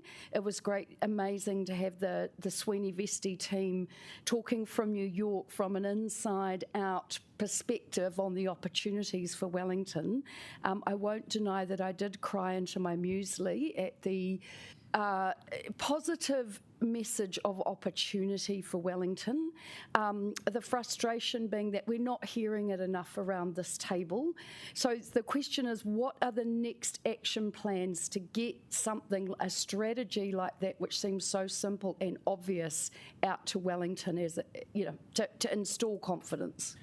So obviously there's an opportunity on Friday with the Wellington Next event to begin to set the foundations for that. I mean, that's a small group that are coming together, so it's by no means everybody, but that is an opportunity to begin to seed some of these ideas and build constituencies around them. But I think the point that was made this morning, which I thought was worth just reflecting on, was that in the experience that Jane and Brian brought to the table, these processes require a deliberative engagement process. to be successful. And so in their view, we have to think about that, and I know that Barbara's thinking about that. I'm thinking about that with my team. So I expect that we may well look to develop a quite deliberative process around how we will attack that over the next period. Don't lose that slideshow, please. Can you send one out to all of the councillors? Yeah, sure. It is a very good. It was amazing. A very good slideshow. So Cool. yes, I will. Thank you for your work there. Thank you. I've got Councillor Young. Thanks, John. So just wondering about restaurants in Wellington. Now, I know quite a few of them are no longer open as many days as they used to be, but actually it's often very difficult to get tables at restaurants at the moment, putting aside sort of ethnic ones, once you go into the kind of high water sort of thing. What is the reason for that? Do you know?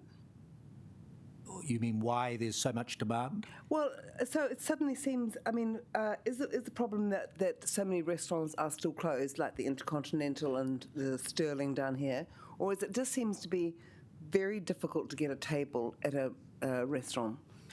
It's a good problem to have, isn't it, in a sense? But no, I think there's two. I think there's two elements to it. One is, as you say, that on the supply side there's been some contraction, and therefore there's not as much supply available. But the other reality is that there's a lot of business being transacted in our city. There's a lot of people here who are in good jobs, who want to enjoy themselves and want to get out and socialise and want to celebrate the fact that we're lucky enough to live in the capital of, our rates increase might sort that one out. So the other thing is, I just wonder whether you have a view on the current Golden Mile consultation, which would take cars and parking out of the whole of the Golden Mile, but leave buses in, because we've had quite a lot of pushback from retailers about it. Well, I think so, I mean, without wanting to get into the quagmire of that discussion now, because I suspect it'll go forever if we do, but my general proposition is that the solution is to find a way that encourages people to come into the city and increases foot traffic and patronage for retailers. I'm not persuaded that that isn't most effectively done by pedestrianising more of our city. And I know there are plenty of international examples where that's the case. Now, your point is fair that I've got plenty of retailers in my ear saying if I can't have a park outside my business, that's going to compromise it. But I'd really like to see some work done, some more empirical work done on whether that assumption is correct. Because these aren't silly people, and if we can put in front of them the evidence that says that actually by doing what we're talking about doing, and I don't have the detail, but if by doing what we're talking about doing, we can actually increase foot traffic and increase people who can participate in your business, then I suspect we'd get reasonably easily the support of the retailers that are currently nervous. But if we can't get that, then I'm, Thanks, John. And I have to admit, it's been a long year. I was feeling a bit bar humbug about Christmas coming up, but you've got me feeling excited about it now to hear about all the activation and exciting stuff that's going to be happening in the city. So that's something really to look forward to. And thank you to all the team who have been working so hard to bring all of those things together for us. Thank you. I know Tracy would have wanted me to mention the Dudes concert. Was it? It was, wasn't it? It was a major highlight for Tracy. Thank you. Thanks so much. Thank you. Kia ora, team. Welcome, Wellington. Barbara went as well. And welcome Karen Fifield and Ben Bateman to the table. Lovely to see you. Over to you.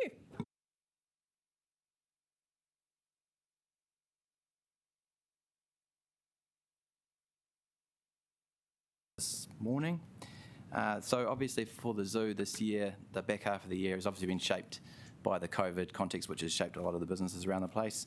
But we're really, really proud of the team and how much they've managed to achieve this year. And so the annual report, which we'll talk to first, I'll just give a bit of a snapshot of some of the bigger issues in the context, and then Karen will take us through some of the detail. So, May, June, just after the level 3 lockdown, still managing to have 50,000 visitors through the zoo in May and June for the free with the free visitation. So thanks very much to the council for that. It was a really successful way of connecting with the community, and I think that's probably the story of the zoo and of the year.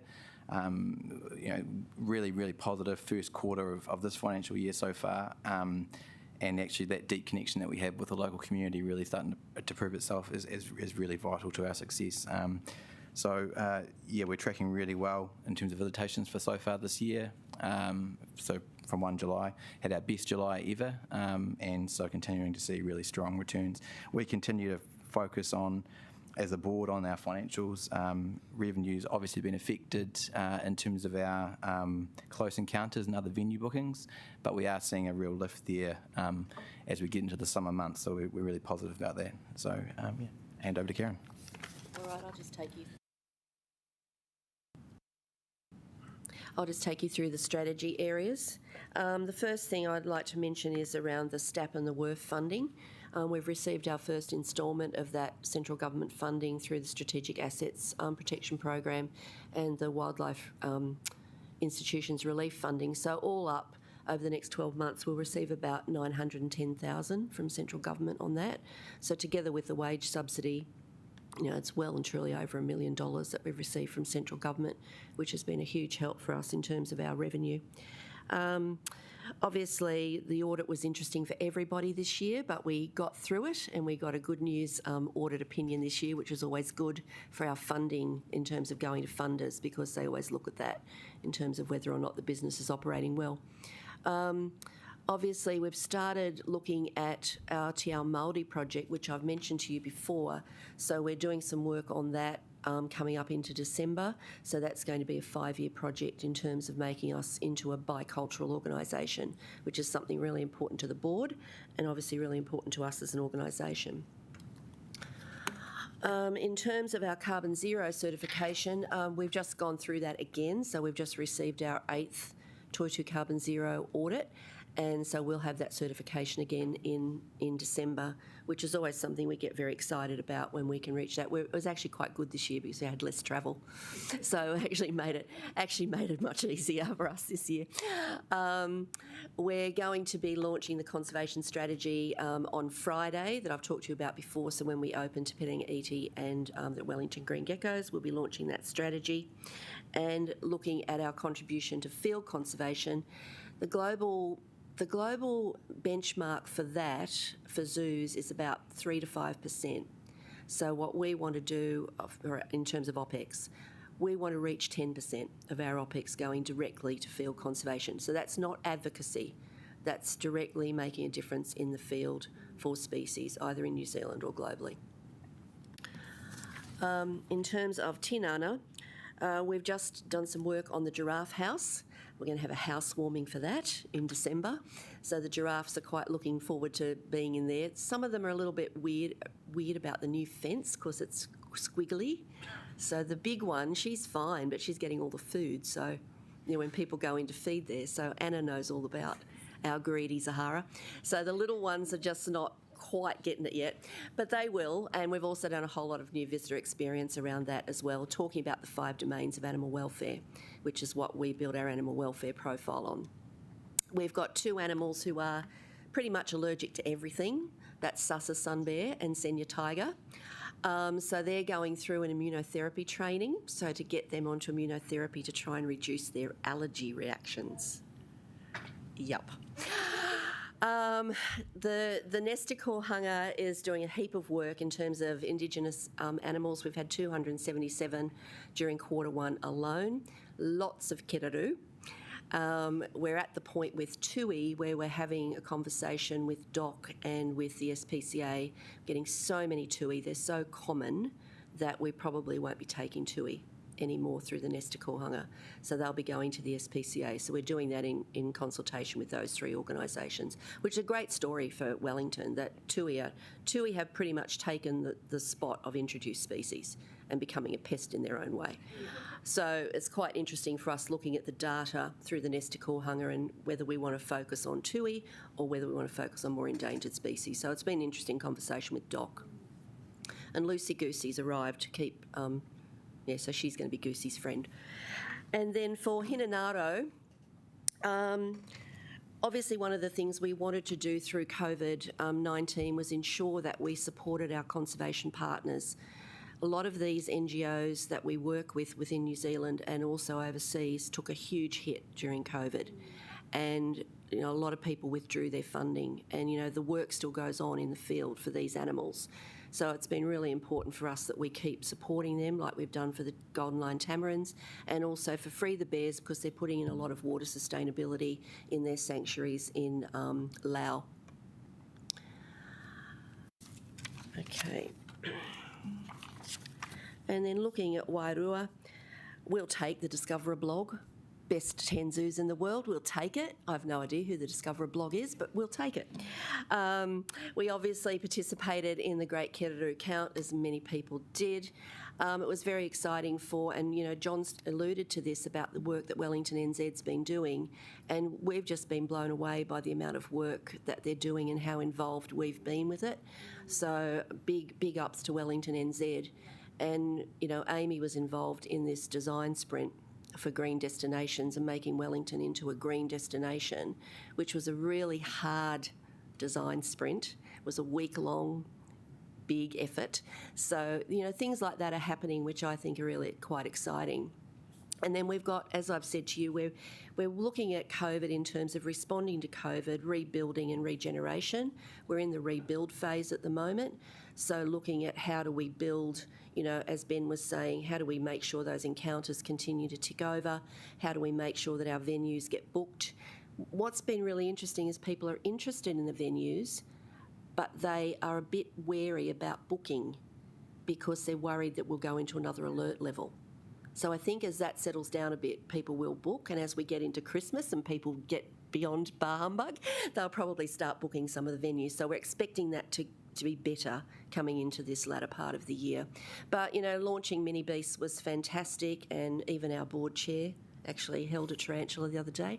Yeah. Great excitement for Craig because he's terrified. And then obviously we're going to do some more work in terms of the giraffe encounter as well. So looking at those things and how do we build new experiences for people, because one of the things we're hearing from tourism quite loudly is that people are looking for experiences, and they want the infrastructure around those experiences to support them. So we want to make sure that we're in that, really looking at what experiences we can actually deliver for people. There's the wiggly fence, and there's the hara. Oh, naughty. So I guess just in summary, the board is really happy with Karen and the team and how they've gone through a really tough year. Fantastic connections and that deep engagement with the community.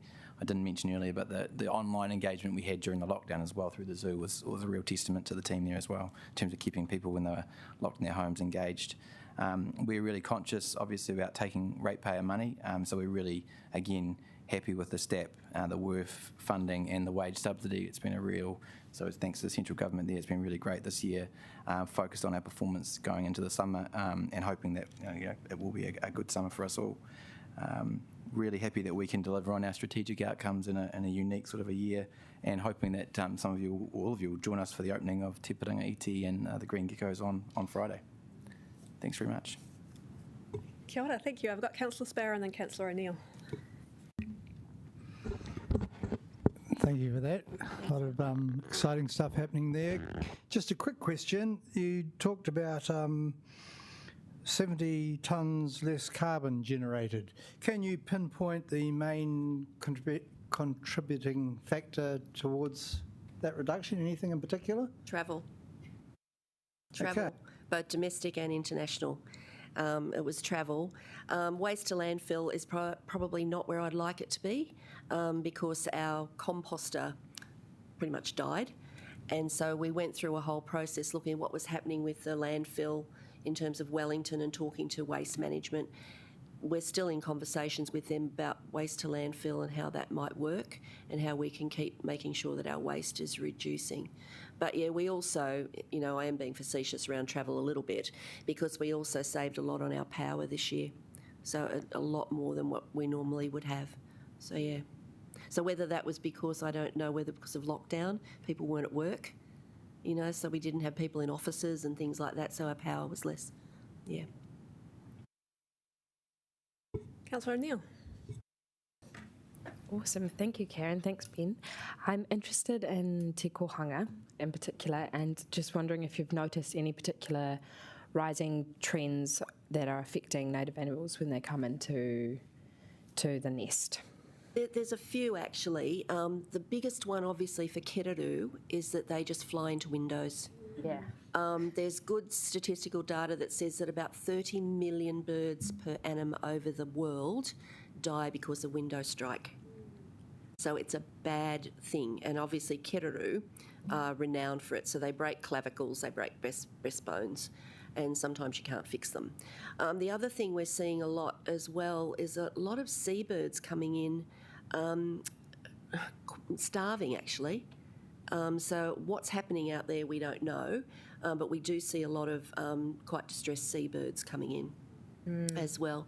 So we're looking at that data actually, and we're talking to Massey and also to Vic about whether or not we can get that data into some useful form that can show us what those trends really are across some of those endangered species. Because the work they do out of the nest te kohanga is great data, but it's all raw, so we actually can't, use it in a useful way to inform DOC or whatever. Yeah. That's awesome. I'd love to see some of that work if you come out with some findings. Yeah, it's really interesting. Yeah. Another one. And then the other program which I'm quite aware of is, so I volunteer at the City Mission, and something really exciting is we've managed to get a lot of our taumai in to see the zoo for free. Could you talk a bit about some of the programs of getting new people from our community through your doors? So as you know, I'm really keen, and everyone at the zoo is keen. We're a community asset. So as Ben's alluded to this, I mean, this is about the community having access to a community asset. We had a conversation with Fleur Fitzsimons and with Ray Tuffin, and we met up and said, well, what can we do? And, it's one of those things, it's like if we can actually support people to have a new experience, it changes their world totally.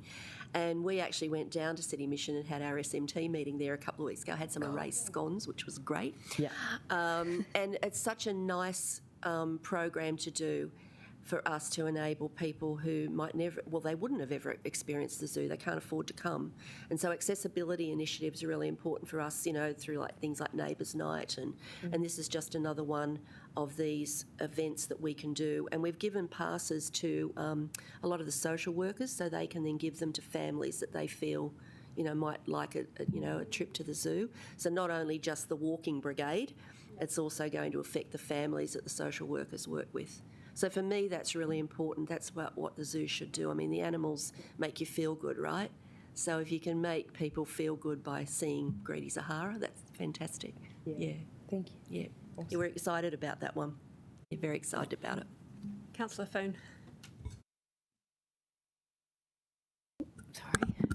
Kia ora, Ben and Karen, and thank you for all your amazing work. Just reading through, your approach to being a bicultural organisation, and the way you incorporate the community. So the Neighbours Night was amazing to see the numbers up there, and the way that you are meeting so many of the city's objectives through the work that you do, particularly around conservation as well. So, yeah, we're lucky to have you, and love that you're working with Wellington NZ. Like that's really heartwarming. Good. That's awesome. So yeah, fantastic. Yeah. But I do have a question that could be, I will respect if you decide to decline to answer it. But here I just see that you've got so pub charity support help with the chimpanzee habitat, and we're just before our Christmas present will be to review the sinking lid on the gambling policy.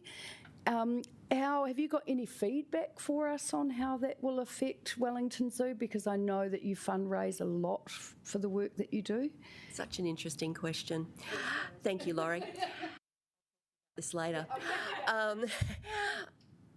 It puts us in a really difficult position, obviously, because who wants to see problem gambling? Nobody does. It was interesting, I had a conversation with the Commissioner at City Mission that I might tell you about as well as part of this answer. But the work that we've just done on the Giraffe House was $400,000. That all came from pub charity, all of it. So we're actually fundraising through Category 4 funding for not just CapEx work but also now renewals. So we're in this real bind about, we have to raise 25% of our CapEx, and often that's where we get it from. We, aside from City Council, Pub Charity is our highest funder.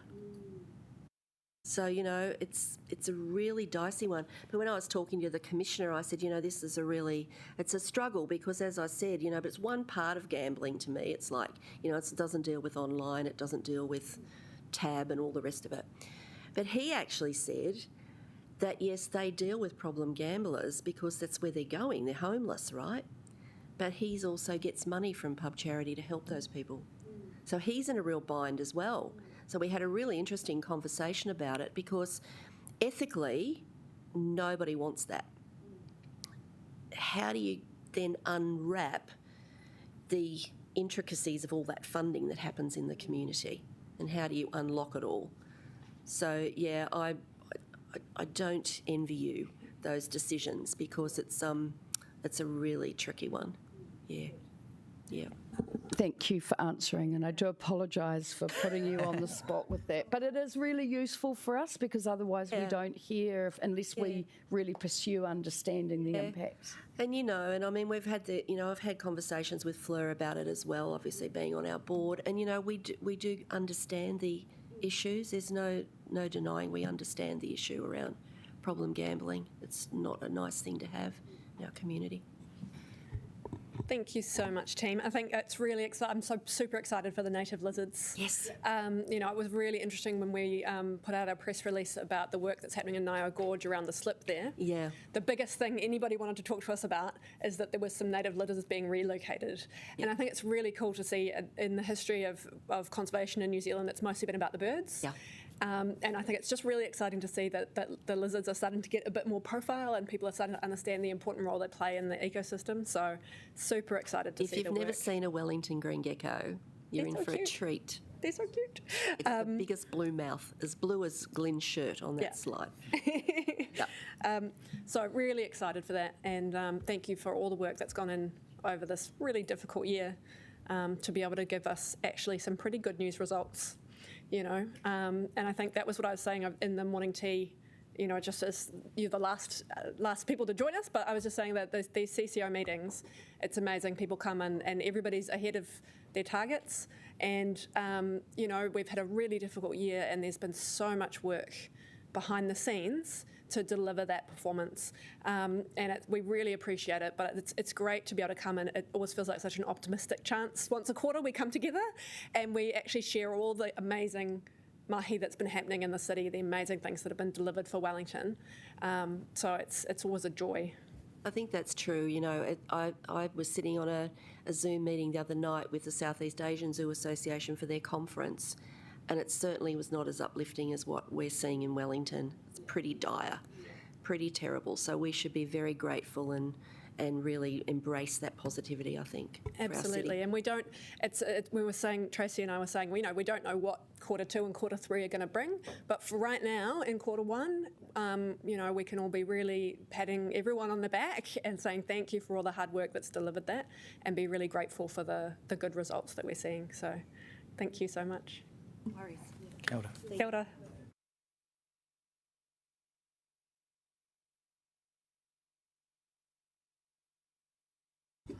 All right, councillors, that brings us into the actual voting business part of the meeting. Thank you to everybody who came in today to speak to us. It was a delight to see you as always. And now you get to escape from the really boring list part of the meeting. It should not be very long at all. All right, so I'm going to be moving this first piece of business, which is the review of annual reports for council-controlled organisations. So we've received most of the annual reports, but there were 2 annual reports that have not been received yet, the Wellington Cable Car and the one from Wellington NZ. So you'll see that there's an amendment here or a change from what was sent out, which is that we're going to delegate to the chair the responsibility to review those 2 annual reports when they come in. This is simply because we don't want to have to convene another council-controlled organisation subcommittee meeting before the end of the year, given how packed our schedules are at the moment already. I think that's all I need to say. We've already talked about actually all of our CCOs delivered surprisingly good results over the 2019-20 financial year, given all the challenges we were facing. So we appreciate their mahi. Can I have a seconder for this motion, please? Councillor Foon, would you like to speak? Yes, I do just want to, I was really excited to read the reports to see how well, like I think we have to acknowledge that pre or in the middle of COVID, how dire it was looking for everybody, and all of these organisations were worried for what the future might look like. So yes, just to acknowledge the innovation and the optimism and the quick turning, like even hearing things about the retail offerings that they've pivoted their offering, but yet not only that, there are some even more positive outcomes that are impacting on our community. Hearing what Museums Trust is doing with social organisations, it's pretty mind-blowing, really. So I just really think the message back to our CEO should be, yep, we're lucky to have them and they're doing a great job. Any debate? There being none, then I will put the motion to the vote. Please vote accordingly. Thank you, Councillor Rush. Keep an eye out for the stadium announcement tomorrow. It's very exciting. Can not you not let for us Nicola. in? Can you? The motion is carried unanimously. Our next item of business is the review of the half-year report from Wellington International Airport. No, I've flipped over a page. The review of our Q1 reports for the council-controlled organisations. So in this case, we're just receiving this information. I don't think we have noted any issues that we need to raise with the entities. But if you feel that there are anything, you can email me after the meeting. Again, I think exciting to see Q1 running a long way ahead of what our forecasts were that were made in the middle of the worst part of the year. So I think it's exciting to see that despite that we still don't have an open international border, that we've had some, Auckland have had to lock down, and that's really affected some of our CCOs, how well they're still performing. It's exciting to see. Can I have a seconder for that, please? Councillor Sparrow. I'd love to, except I don't have anything to say. Is there any debate? There being none, I will put it to the vote. Please vote accordingly.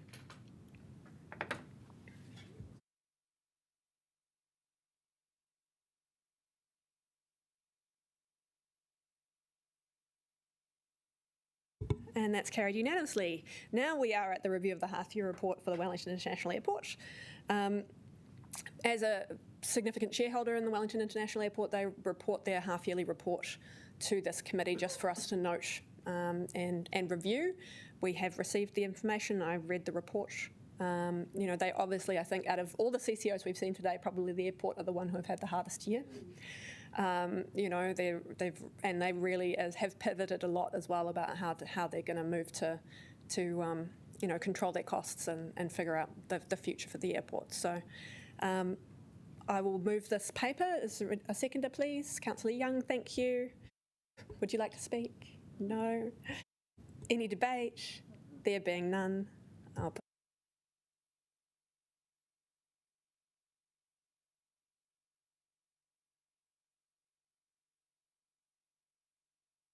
Councillor Rush?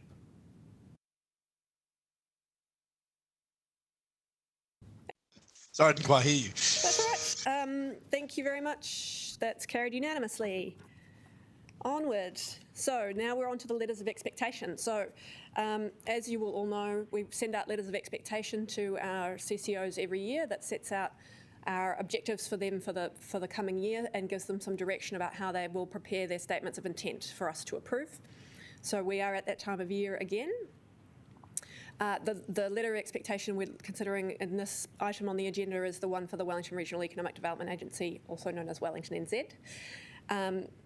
They are not governed directly through this committee. They actually are governed through the Wellington Regional Strategy Committee, but we've got a paper here that agrees the key messages on behalf of the Wellington City Council to take to that committee meeting. Can I have a seconder for that report, please? Thank you, Councillor O'Neill. Would you like to speak? Is there any debate? Yeah, Councillor Foon. Yes, just acknowledging the amendments in the other paper. Could we bring these forward into this paper as well?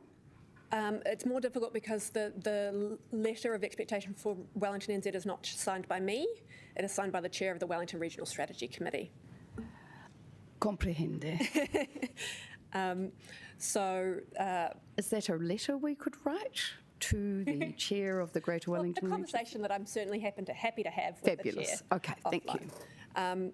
So I think I think the approach that the staff have taken this time, which is just to give us the key messages rather than drafting the letter to actually vote on, has been really good. There being no further debate, I put this item to the vote.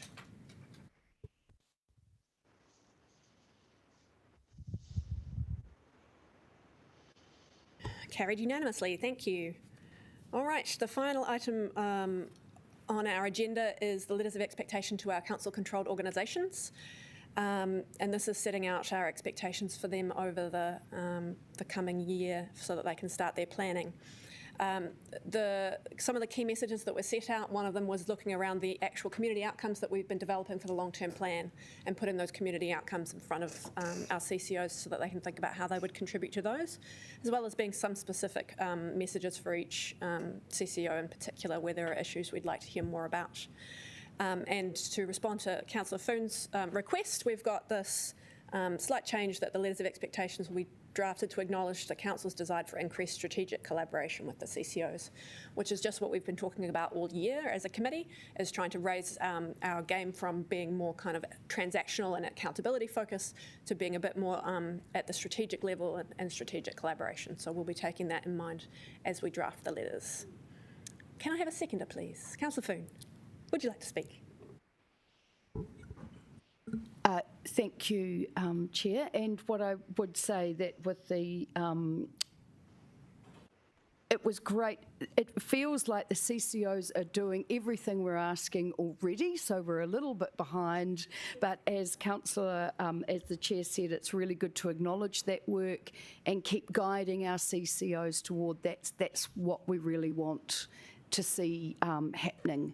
And yeah, and I hear that, and they're really taking the innovation by the horns, and they're doing it in great ways. And we heard it particularly from the cable car, you know, who are one of our most vulnerable CCOs, and they've been really working with Zealandia and Wellington NZ and Experience Wellington to set up a great package, and that's the kind of innovation we're asking for or endorsing by that amendment in number 5.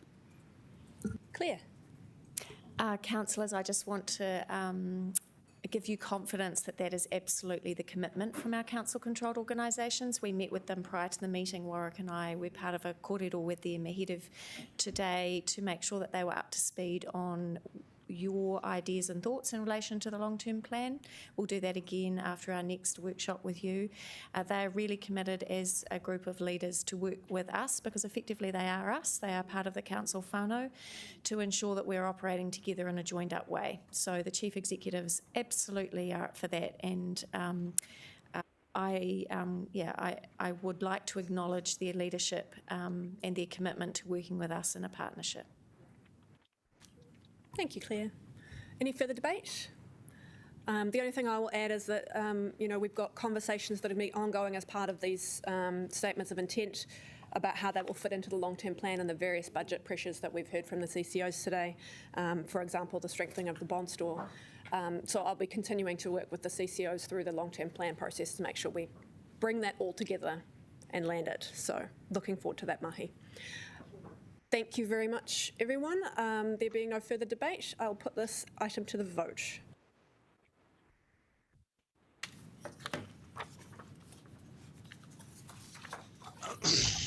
Jenny, I assume you gave my apologies and an explanation. Do I need to bring a note?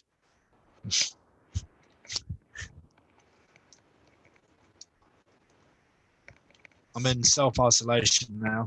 I hope, you poor thing, I hope that your son's not feeling too itchy. Still waiting for Mum to come back to tell me whether I've had the bloody stuff yet. Emily's the only one that's been inoculated. Yeah. All right. So we both might be. Yeah, hopefully not. Oh, I declare this meeting closed. Thank you, everyone, for the great questions and all the reading that goes into preparing for this meeting. Lots of reading. Thank you very much for that. And please stand for the karakia. Unuhia, unuhia, unuhia, ki te uru tapu nui. Kia wātea, kia mama, te ngākau, i te ara takatu. Koia rā e ro kāria aki ki runga. Kia wātea, ai rā kua wātea. Thank you, everybody. And there is lunch because we're going straight into a meeting after this one. So councillors who have had to be in the room all day, you get lunch provided.